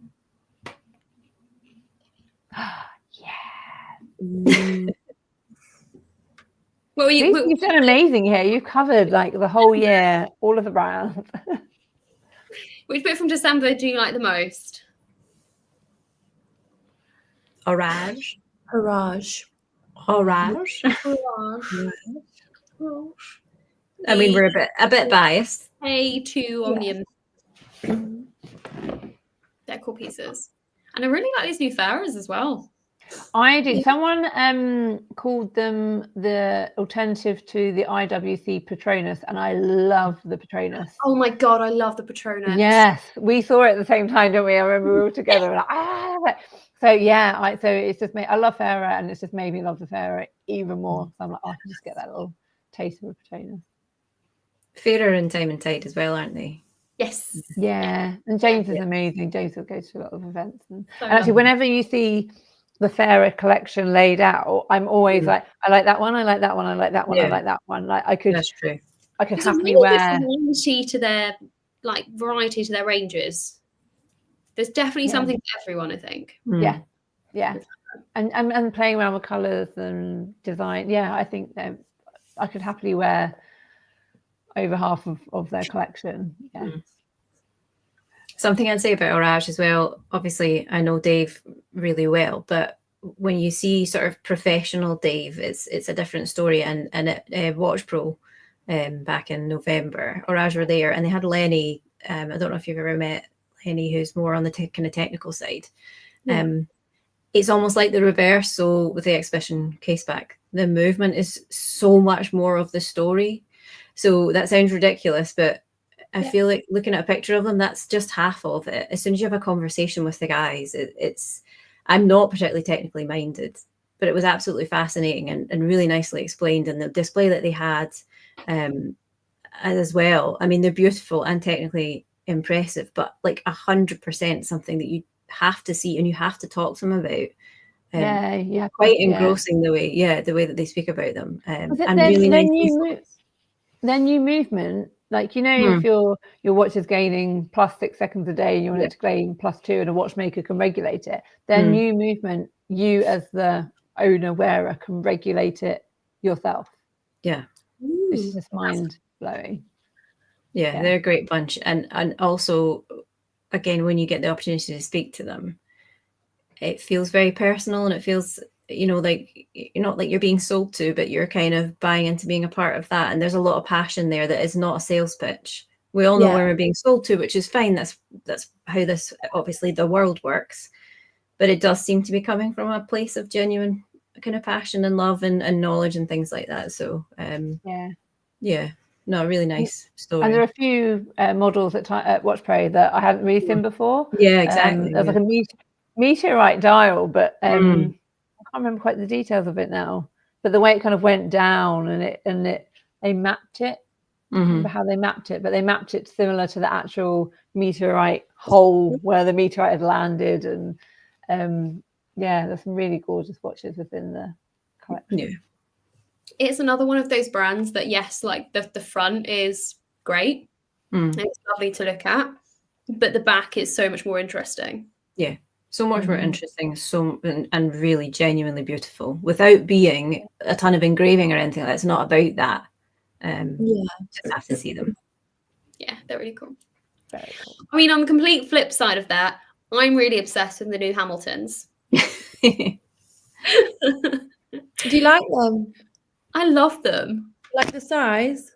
Yeah. Are they smaller than the last Yeah, one? much smaller. They're a lot cool. Yeah. they're really quite thin on the band, aren't they? Yeah. It's almost like they took the other one and just went. The PRS. Yeah. No, what's it called? PSR. PSR, sorry. PSR. Yeah. That one, the other one, the big one. Yeah. Which I also really, really loved. But they brought these out, and I was like, I can't afford a new watch yet. See, I don't like the bigger one, and that's okay. But I do like the small one. Oh, you've got a smaller option. Yeah, because I Yeah. photographed these, and I actually was a bit like, ugh. And then I took them out for some photos, and I was like, yes, I like it.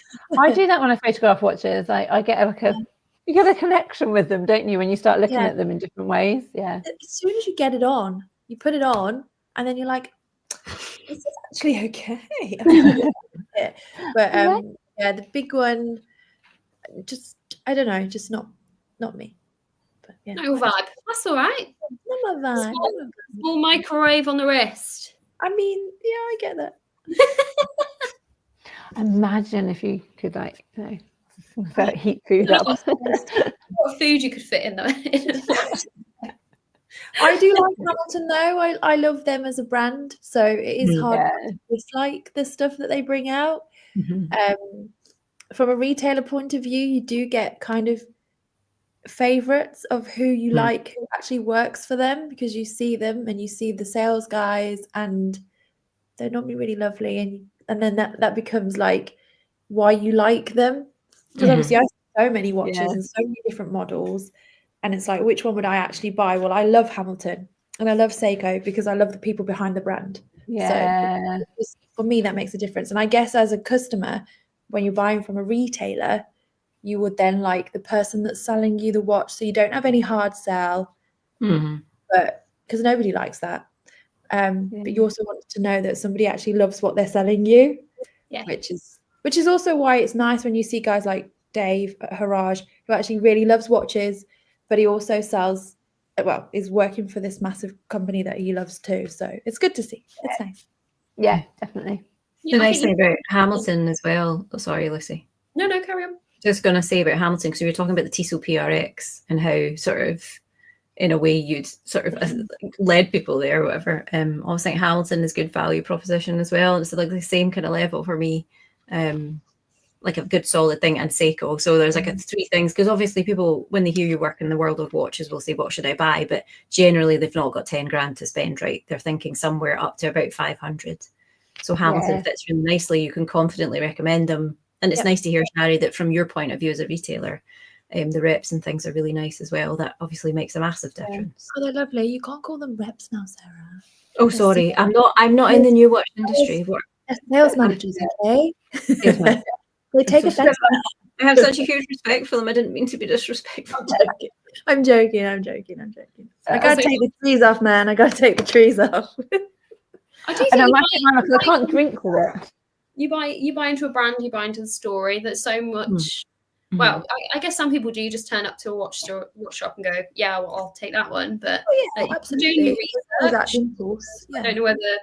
I don't know how many other people are the same, but I like to know the background story of brands if I'm investing in it. Like that makes me have a better connection with the brand. Like if I know that there's heritage there, or if I've met someone from the brand, like Nick from Fierce is prime example, I think, because you talk to him, like the watches are great, but then you talk to him and you realize just how much passion this guy has for what he does, for the brand, for the to keep that heritage. A lot of it's his passion project, and you almost seem to be part of the story. Well, so he was saying, I hope you won't mind me sharing this, but he's probably going to do a little less events next year, and he's then kind of training the team to do more. And then Richard did a Instagram live, I think. Yeah, he did. And like say, like Richard was like, if you go to events and you see Richard there, like, I think he did a. Oh, you're there. Hi. Sorry. We're just talking about you. We're saying nice things about Fizz, isn't it? Oh no, really embarrassing. I can't remember saying what I was going to say, but Richard is fantastic at telling the story. And then so if Nicholas can't be everywhere all of the time, so he's got this team behind him that he can say that I'm really passionate, and he's like, through Richard and the rest of the team, like, then follow on that passion. So it's really embarrassing that Richard said hi. I've spoken to quite a few people from the brand, and every single one of them is professional. Everyone is really friendly. Everyone genuinely seems passionate about their job and the brand. So you automatically just feel joy interacting with them, and that's what you want to start. It's nice that you get to meet those people, because the bigger watch brands you don't really get to meet. Obviously I do, and I know, but when do you ever see anybody from Hamilton? Because they don't do stuff like that. They are lovely. But it's nice that that they're more hands-on, especially with events and stuff, so people get to see where the brand's coming from. It's really, I got to sit in their office with them for a couple of days last year, again part of that charity auction, and it was such a privilege, because it's true, they're all so passionate and dedicated, and I think it's one of those companies where everybody there, it sort of goes beyond being a job. Like for Richard, like I said to him, and I've said to Nicholas as well, like they're both 1 in a million, but for Richard to be kind of there right from close to the beginning and everything, and the passion is genuine. And it is lovely, but that's not sustainable for Nicholas. I mean, he literally watches Instagram. He's very rarely at home, so we want him to last. So if he does less, then that makes more sense. But his staff are absolutely more than capable. They're amazing. A strong, solid team for sure. Yeah, absolutely. We love very hardworking. So quick round. Let's go with brand of the year, each of you. I know some of you, some of you work in retail, some of you work in the auction world. What's your brand that you think has either done really, really well this year, has excelled? Shari's got a hand up. I'm gonna go with Fizz. There you go. Because I sell them as well. So. What about you, Sarah? What? Is there a brand that's maybe come through auction that either you haven't had much experience with, or you found actually every piece has there's a lot of pieces from them that have surprised you? I would probably, there's 2 answers to that. From the wider auction Bonhamsy context, I'd probably say, like I said before, gold dress watches, Piaget in particular, Cartier, obviously massive rise in value and interest, and we're seeing things that were £150 10 years ago. The Mouste Cartier, they're now £700 or £800. So it's kind of dressier, smaller, precious metals, stone dials, and things like that. Definitely, absolutely massive. But for me personally, Vintage Omega, which I raved about, and I actually wrote a proper caption on my latest post, and it made me cringe, but I did it anyway and put it up. And it's I was lucky enough to handle another really rare racing dial Speedmaster. So that's probably the watch of the year for me, but it's nothing current. It's very personal, very vintage, obviously, that one. And I'm not massively knowledgeable about pocket watches, just given what I've handled in previous jobs, but we did have a Patek perpetual calendar pocket watch with a connection to the Carnegie family. So that was really fascinating and amazing thing to handle. So those are probably my highlights. But in terms of the kind of the new watch world, it's about the kind of micro brands rather, and the ones that we've covered, like Fears and Studio Underdog and Denison and everybody. And what I would say as well is about the kind of retail side of it, like Time and Tide. I know we've mentioned them a lot, but it seems really important to have a space like that it doesn't, like, it's not the hard sell, but it's about bringing the smaller brands, and it's very comfortable when you go in. So I'd say a lot of nice things there as well. But just the accessibility of these brands, I know we touched on that as well before we finish up. I just wanted to say that you can talk to someone on Instagram and they will reply, and that's amazing. What other situation is there like that, where like someone like Nicholas will reply to you? And it's amazing, and long may that continue. So yeah, that's my 2024 thoughts. it wasn't really sticking much to a brand, but Playing fast and loose with the question, but I appreciated it anyway. answered it all. Yeah. Well, how about you, Sam? Oh, it's too difficult. I was like, oh, quick, I'll think of something. But I kind of like to kind of scroll through watches, and like my kind of day-to-day job, like my Tudors and my like Orises, you know, what I wear, what I love. That's kind of, yeah, the vintage Tudor on my wrist and like selling Tudors. I'm like, love it, do it, easy, well made, value for money. And so Oris I've got a fondness to as well. But I have to say, I think it's the year of the micro brands or next year. It feels a bit like, I don't know, because I'm kind of gone like Oris and Tudor 2023 and micro brands 2025. So I'm not very 2024. But like, you know, we're all in group chats with watch people, and it seems that micro brands have just got so much more chatter about them than you know, any kind of new Omega Seamasters and stuff. So and say that in terms of design, the Anoma, I can't pronounce the other two, bear, not the Barons, bear, is it bear hard? The wiggly one. The wiggly one. Bear, on. and the other angular one. Yeah, I like the playing around with just the, not the normal. Yeah, not very committal there either, was I? Sorry. Right. I think it is the year of the micro brand, or the start of the rise of them. You know, the Planet of the Apes films that are just like the rise of the Planet of the Apes, the pre-rise of the Planet of the Apes, the Planet of, you know, titles. Whatever that concept is. This is like, I think, the rising of micro brands. We've seen a lot of them sort of come out of the woodwork since maybe lockdown started, and now it seems to be becoming more and more prominent, especially on social media and on YouTube and on the publications that I read, like Revolution, the Time and Tide, Fratello, like those sorts of publications. Like, there's so many new watch brands that are doing stuff that are different, that, as you said, are actually really accessible.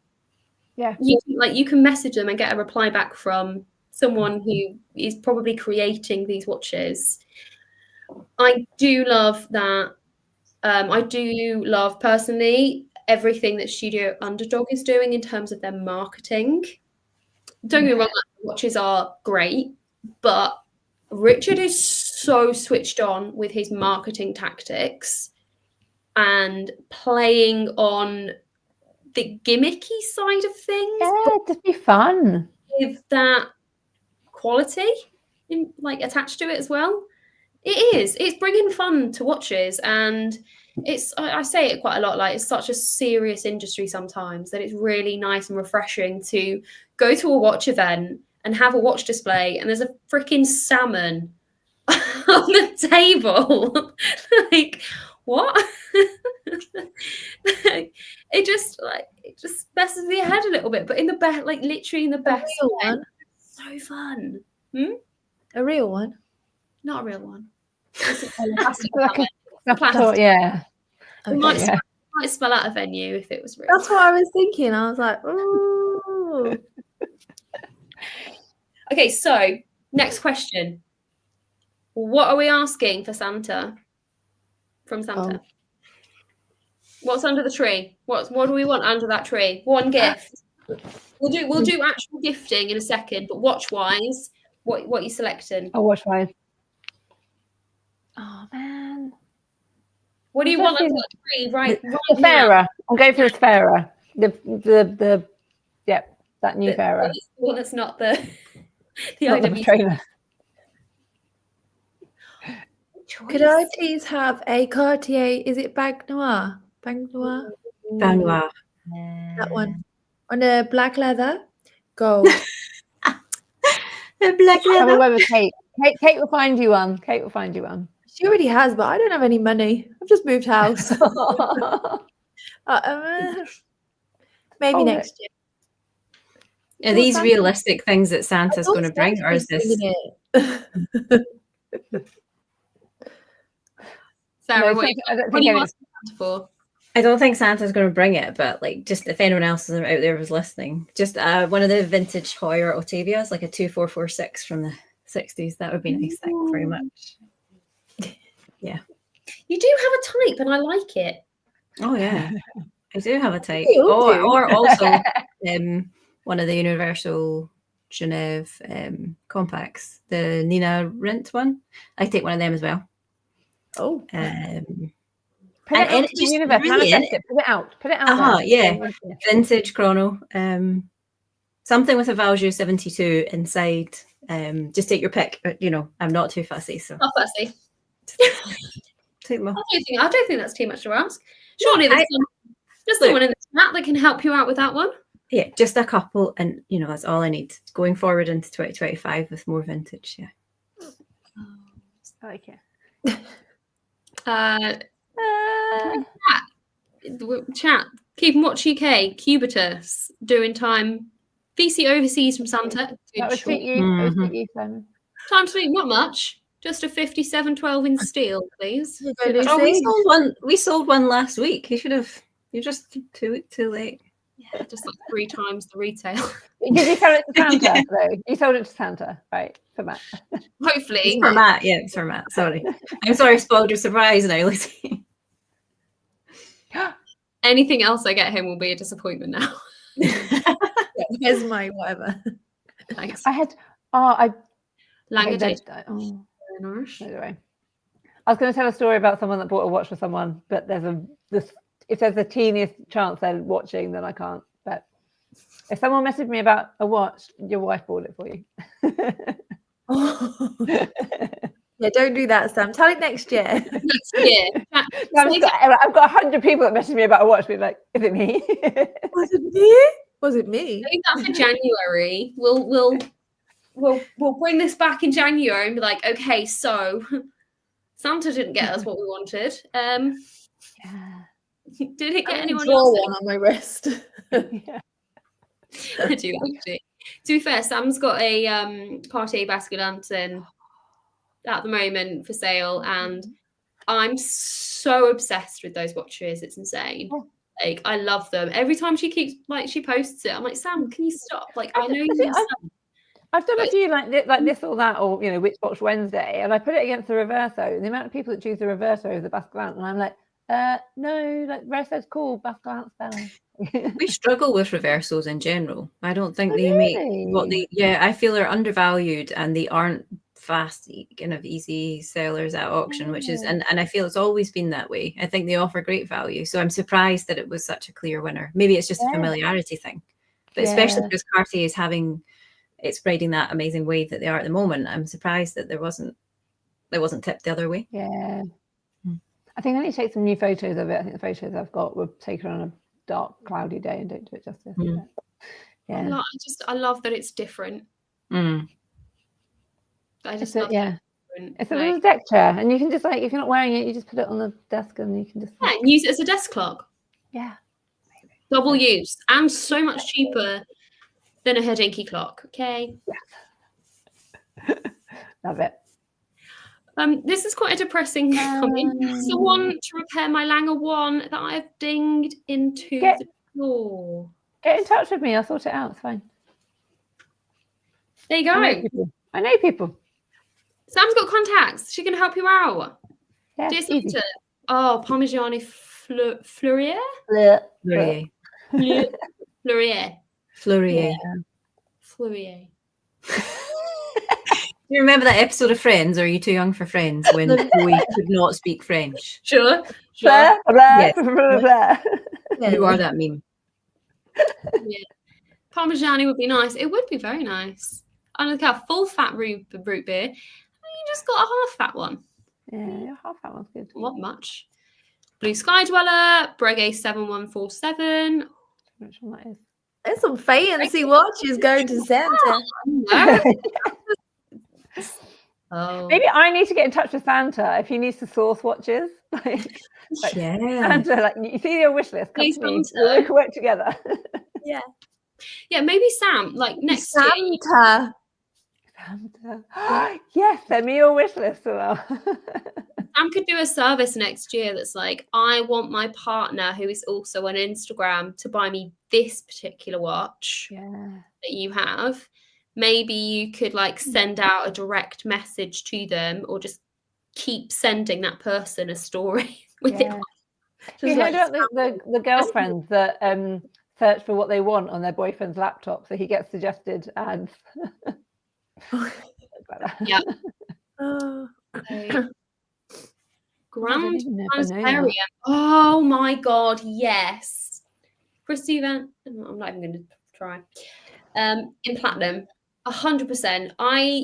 This is another one that popped up on Instagram that just seemed to be everywhere all of a sudden, and for good reason. It's an incredible watch. If you guys haven't seen it, go on Instagram. I'll Google it later. Google it later because it's really good.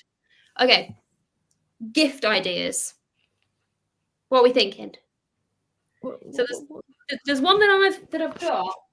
One that you prepared earlier. Hang on, wait, I'm not there yet. Oh, ready? Mine's in the framer. Oh no, it's too cold. Prince. Ta-da! Oh my You're not god. sponsored by anybody. Mine's at work. Sorry. Not a fun. Actually, not paid for this. But leave it out. there's a handful of these prints from Somlo's, and they are fantastic. Yeah. I need to get a bespoke frame for it. I want to get a yeah, that's why mine's not in a frame yet. For it, but this will be in the background when I eventually move house. It's going in the background of my watch videos. Not this. It'll probably look like a building site for a little bit, but so please don't judge me. But it is going in a frame. Like I'm really excited to be back. You don't want to see what's going on over there. It's doesn't look like it now. tempting. He looks lovely and cozy from where you're sat, Shari. No, there's chaos there. Chaos. It's not a shot. You're fine. It doesn't matter. And also, like we can just see like a little martini thing going on. Yeah. Oh, this. Yeah. I also got. I'm really excited. This is disgusting. Not for me. Sorry. It's a snow globe, but it's a Vacheron snow globe. So there's like little Maltese crosses throughout the snow, and then the actual tree itself is made up of Maltese crosses. Oh, that's cool. I got it, and I like literally squealed. I was like, "This is so cool!" Matt's just looking at me like, "Calm down. It's just a snow globe." It's just a snow globe. It's very cute. Very cute. I've got loads of random stuff here. Yeah. I've got. Oh no, I put it away. Little mouse mat. There you go, Tudor. This is my input to Tudor. This is a Tudor mouse mat. Yeah, I don't know where I got it from. Goodies. I think books. Actually, my sister's been great. I think that like the last few birthdays, my sister's got me like watch books, which I haven't really sat and read much. I keep thinking on a Sunday evening I'm just going to sit and read a watch book. But they make really good props, like photo props. The watch annual is a bit of a no-brainer actually as well. They're really helpful as well. They're good. For sure. Yeah. Oh, Richard made a good comment. Mm-hmm. I hit under the cuff do good stocking fillers. So they have actually just released new cut to size rubber straps. They are really good quality. I have two, and I really like them. I got one of my Bel Canto. I was like, actually, this. Oh, okay, sorry. see what it looks like, and it works really nicely. This is under the cuff sail. Oh, it's not called sailcloth. Hybrid. They call it hybrid, but like rubbery, hybridy. Yeah, recommend it. Gift box of personally selected 20mm straps. Cool. That's good. That's a good option. I could have done I like that idea. Or a British. That's a good one. Yep. Yeah. I think it's good. We did get some questions on Instagram. If we have time, I reckon so. Run through a few. I reckon a few more minutes and we'll. Few more minutes, and then we'll let these wrap it up. lovely people. Wait, hold on. Sorry, someone asked me a question at the beginning. Oh, any watches on your Christmas list? We covered that. We covered that. We're good. Yep. I didn't miss anything. Yeah. Thank you everyone for super chatting. By the way, I love doing these, and everyone in the chat is just like, try not to get distracted. Like, you always keep half an eye, don't you? But it's that. I want to be like half in the chat and then half like actually just with everyone. Watch winders are good stocking stuffers. I don't know whether I would have used those words, but yes. Or the little rolls. Do you use the rolls? Do you use the watch rolls, like travel rolls? Yes. Oh, I haven't got one to hand. Time Travel do really nice watch rolls, like 3 watch rolls. They do single ones and they do 3 ones, which are good. There's quite a few. Of that. Okay, so our favourite watch of the year. I think we've kind of covered that. Yeah. CZM said best field watch. Hamilton. Yeah, that kind of springs to mind. The Studio Underdog. Sorry. Field what? Yeah. It might be a bit more dive watchery, but like Elliot Brown springs to mind as well. It's just like if you're like, they're like SBS, military watches. It's just like they're made just to get out. We sell those. Just FYI. Yeah. No, I like Elliot Brown. Yeah.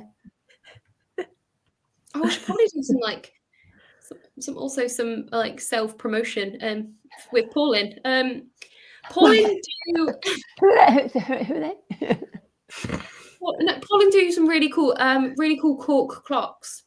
So there's artist collaboration ones, but then there's also the Pauline cork clock themselves, where you can pick the hand colours of which are really cool. Tomorrow is the last day for Christmas shipping, so if you do want one, I would definitely say go and get one. They're good fun, and we've just released a Ono collaboration clock as well, which again is like super fun. So if you're looking for a gift, a clock is a really good option. Just thinking. And if your wife is like, you're not allowed any more watches, then buy a clock, and then you get around it that way. Exactly. Somlo, Dan, what's your favourite watch brand pre-quartz crisis? This isn't Christmas related. This is just a question that's come in for us. Can I say Omega? So many. Sarah's got like a back catalogue. Like, where do I start?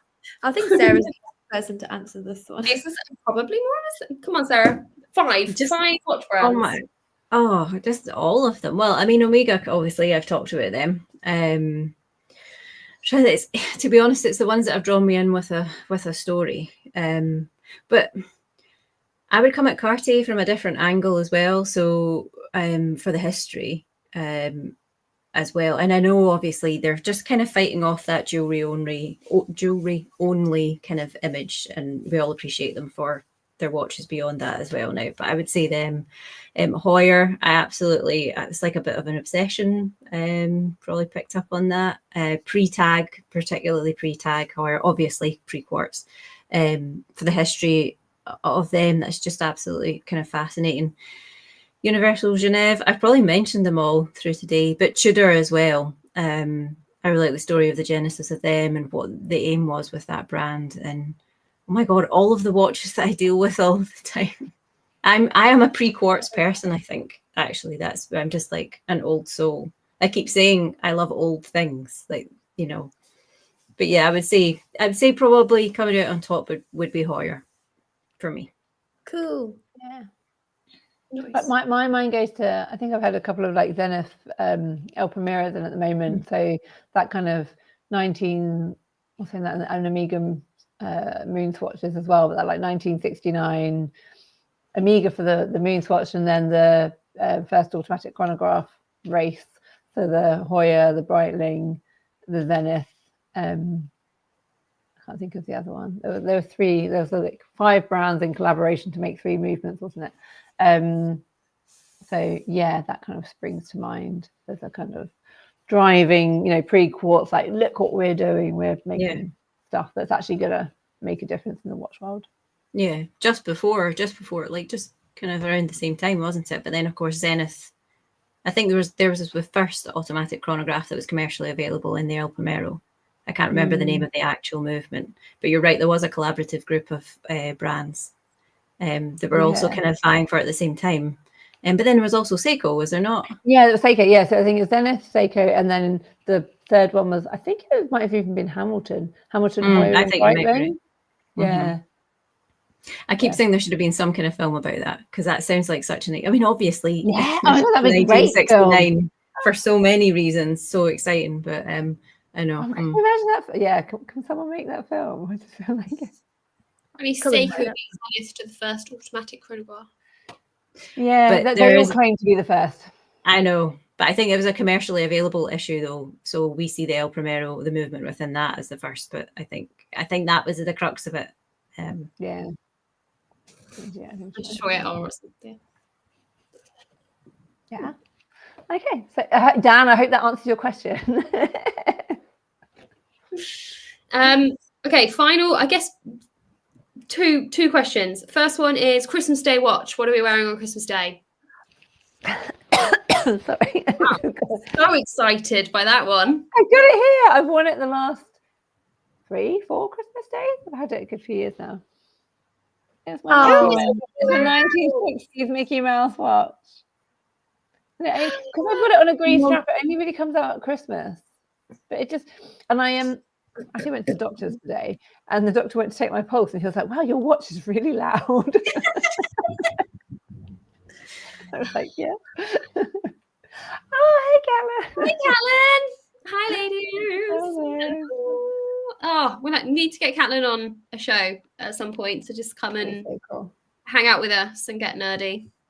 Her Instagram's always amazing, but your Instagram at the moment, like, my Instagram knows that I like your Instagram because it just keeps bringing it up. It's like, yeah, she's doing great things. She's looking great. She's amazing. So stories always come up first on mine. Sorry, what is everyone else wearing Christmas Day? I've got a wee vintage Rolex. It says unicorn on the dial. And it's like, it's just teeny. I know, it's like, oh, I own a Rolex. Hey. No, it cost me like 80 quid or something. It's a silver case and it's really sweet, but it's really tiny, rectangular. Yeah, so him. Yeah. Have you seen this on your Instagram at any point? Not enough, to be honest. I just, yeah, I know I don't rotate the watches very well, rotate my wearing of them very well. So yeah, I'll post it. Post it, yeah, post it soon. Post it soon. Post on Christmas Day. Oh, Shari, what are you doing here? Sorry, I don't know.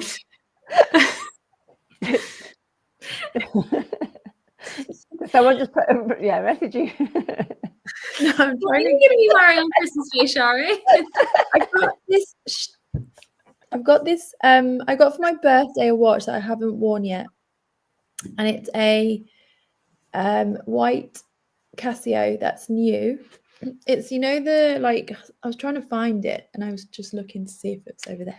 It's the black one, like the one that's in the retro one that's in Stranger Things. Do you know which one I mean? Yeah. So that in white.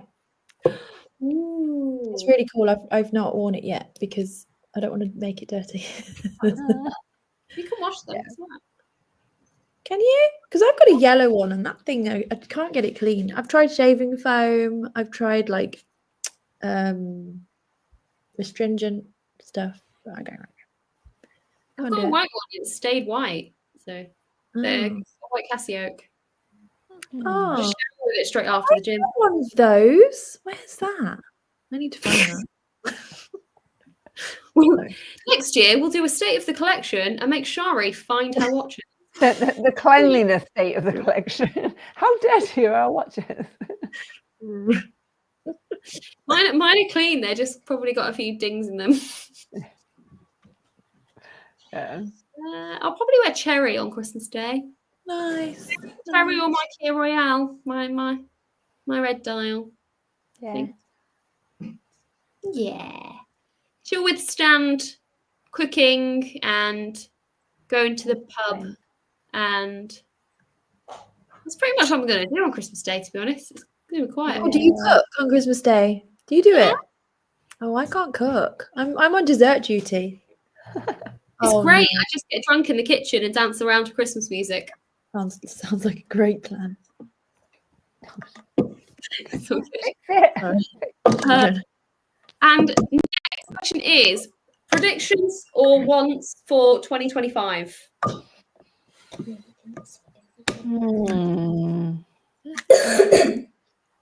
you.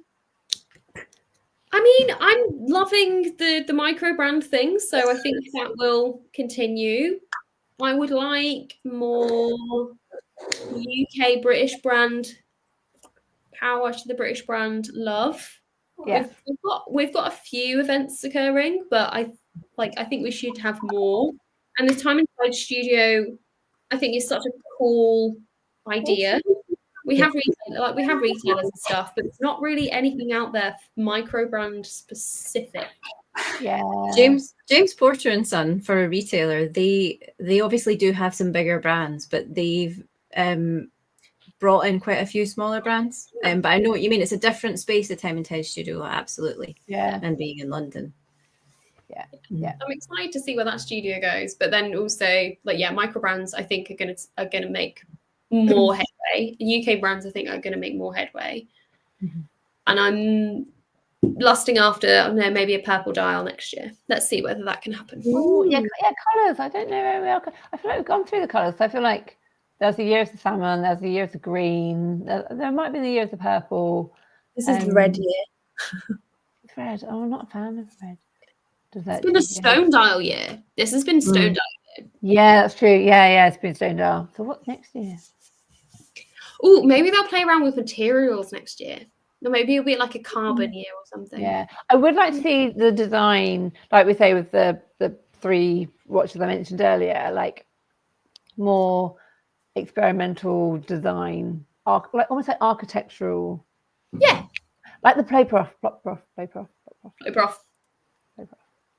kind of thing. Yeah. That's what I went from Santa. I'd like to take in a few Paul Newmans for sale. Yeah, what are our personal watch goals? No, I just mean like for next year, what do you want to see? I'm thinking, what would I like to bring in for sale? Yeah, a couple of them, that would be great. Then I could relax for the whole 12 months. Stella Paul Newman, get in touch with Sarah, please. Yeah. A few more watches in through for sale would be nice. Well, this year's like been okay this year for new and exciting things. But that's like I never want to do like just Rolex or just expensive watches. Like I get the weird and wonderful ones in, and I just get as excited about those. So that's what's nice. Like obviously, Shari, you see it from a modern perspective, but like what I like about what Sam and I do, obviously it's slightly different, but it's like a variety kind of thing, and you never know what you're going to see. And I'm always seeing something I've never seen before, and it makes you go down all the different rabbit holes and that kind of thing. So that variety, and your variety of value as well. I mean, yes, I'm talking about Paul Newman's, but at the same time, we take in Tudor, like vintage Tudor at 400 or 500. So the spectrum is like really, really wide. Yeah, I love it. And it makes you actually I had a conversation with Matt and Lucy a while ago, and maybe Matt as well was like, oh, like you should use like AI to write your descriptions. And I was like, no, because when I write my descriptions, that's when I like learn about the watch, and I have to sit and do the research. And I mean, maybe I'll use AI at some point in the future to help me out. But now I'm like, bring me the weird and wonderful stuff, and I'll sit and research it and write a description. And maybe like for one of my YouTube reviews, I'll just like input all the specs to patchy whatever AI system, and then just be like, write me a script. I'm like, wow, AI assisted review, and then see what happens. Like see what it comes up with. I like that. Yeah, There was a trend, wasn't there, not long ago, where it was like grill my Instagram feed. Did you see that? Yeah, I saw Chloe's actually. Yeah. AI went in. I didn't do it, but it'd be quite interesting. I think there's like a grill my watch. I think you can do like grill Yeah. my watch now. Oh yeah, it's like what your watch says about you. Yeah. Right. Yeah. 2025. Wish less AI because I'm not ready. I'm so behind the times of technology. You just saw how I struggled with presenting. It just goes. I'm not even that old. Yeah. Hmm. So, okay, we should probably wrap this up. We've been going for 2 hours now. I can't believe it. This is literally the last YouTube of 2024. When we come back in January, maybe Kate will join us. We'll see. Yes, she'll be there in the middle. But it's going to be 2025. We've not kicked her out, guys. Don't worry. We love her. Oh, bless her. We've got so many messages being like, did you get kicked out of the Women Talking Watchers group? She's like, no, I just can't make it, okay? Easy. We didn't get a photo of the 5 of us together. No, I don't think we've ever had a picture of the 5 of us, so... Next time. No, Oh, well, hang on, the dinner. Oh, yeah. Oh, yeah. We're all like, We'd had a few then. There are There's pictures one photo of 5 of us. behind, yes. And a few photoshopped photos. Yeah. We'll get one next year. I'm still very, very grateful and thankful. I'll say this as like an end of year wrap up, I guess. Like, I'm very thankful to the watch community for all of their support over, however long I've had my Instagram and my YouTube. I freaking love chatting watches with everybody. Everyone has something different to say, something interesting to say, some new watch for me to check out. And it's so lovely that it's not just an industry, it's a community. mm-hmm. And at this chat and you guys plus Kate are such literally that combined, because I've met some of my best friends through the watch community. It's such an awesome community. Yeah. And I just want to say a massive thank you to you ladies for coming on all these lives with me and chatting random stuff with me the entire time. And everyone watching, everyone who has supported my YouTube and my Instagram over the years, freaking love you guys. And thank you to everyone who has put super chats up as well. Everything. Oh, I've also no pressure to absolutely anybody at all, but I have set up a buy me a coffee. Anything I get from it will go into bettering my equipment, because I know sometimes my audio isn't the best and stuff. So it will all go back into bettering the experience for everybody else sort of watching. So if you want to treat me to a coffee, that would be great. But thank you so much to you guys. So do you have any wrap ups without me getting teary at the end of this? Very similar to what you said. Obviously, I don't have a YouTube or Instagram following, but about the community and about my friends. Very, very grateful for you guys, and obviously we wouldn't have met otherwise. And it's just lovely. And even the people that you don't know, as I said, you know that you can ask anyone any questions, and they're all friendly and lovely. So just the same sentiment. So thank you guys and everyone. No, I agree. I couldn't do what I do without the knowledgeable support of the community, and then without the friendly, loving support of you girls as well, and that feeling. And I don't know if watches is different to other industries, but there's no competition. Everyone's just out to help each other, and it just makes life easy, doesn't it? So thanks for that. And I've enjoyed coming on here and chatting watches and stuff. Me too. Sorry, do you want to say anything? Yeah, just the same really. I've known you two for quite a long time, but Sarah and I only literally met last year briefly, but this year I think we've really become really good friends, and most of that's electronically. But yeah, it's great. And we're just we are literally just one little shop in Coventry, and the support I get from everybody, and people tell me they bought from me, and it's amazing because I always like it to like a bottle of water. There's so many water brands that you can buy. You can buy Evian, you can buy Highland, you can buy Buxton, but the same with jewelers. And it's just nice that you come to us, and it's lovely, and we love it. And if there is a watch that we can't get, I'll happily recommend a different jeweler, because I'd rather you get the watch that you want than try and sell you something that you don't want, and then you'll never come back. So yeah. Just that really. Yay. For sure. Yep. Let us know where you can find everybody. So Sarah, where can people find you? What watch Instagram wise and business wise, I guess. So personally, Instagrammy, just at Her Watches, and professionally at Bonhams. So just Bonhams the auction house. Cool. What about you, Sam? So Pamela Hands is my drinking wine, talking watches account. My very boring professional Instagram is Watch Concierge Services. Not boring. It's not boring. It's wonderful. Very professional. And then the website at watchconciergeservices.com. But also the newsletter. So when you come on the homepage, you get a pop-up for the newsletter. If you miss that, you can scroll down to the bottom, subscribe. Newsletter is only fortnightly, and had our first event last week. So not going to massively pursue events, but there hopefully will be more events coming up. And so do that. And Shari?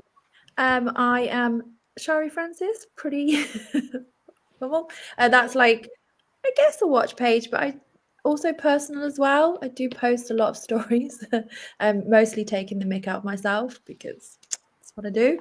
And then business wise, my professional account is at Francis and Gay Jewelers, which is a retail jewelers in Coventry, and we have a little more traditional jewelers in Loughborough.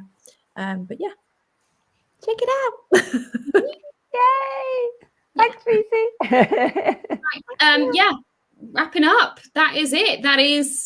We're done. Sorry. I'm like, wait, what do I do on my YouTube views? That is it. That is Women Talking Watches Christmas special done. There you go. It's much fun. For those that have just didn't catch the beginning yet. It has been a fantastic year. I'm super excited for 2025. I will be releasing some more YouTube videos before the year is out, but our next live will probably be January now. If I don't speak to any of you guys in the group chat before then, thank you very much. Merry Christmas, and thanks for watching. Go hit the like button. Yeah. Like and subscribe, obviously, I always forget. Make sure you subscribe to the channel, and love, support, comments. It all feeds the algorithm gremlins, so make sure you give it a share, and I'll see you soon. For 2 hours. Woo! Oh my gosh. Bye everyone. Bye.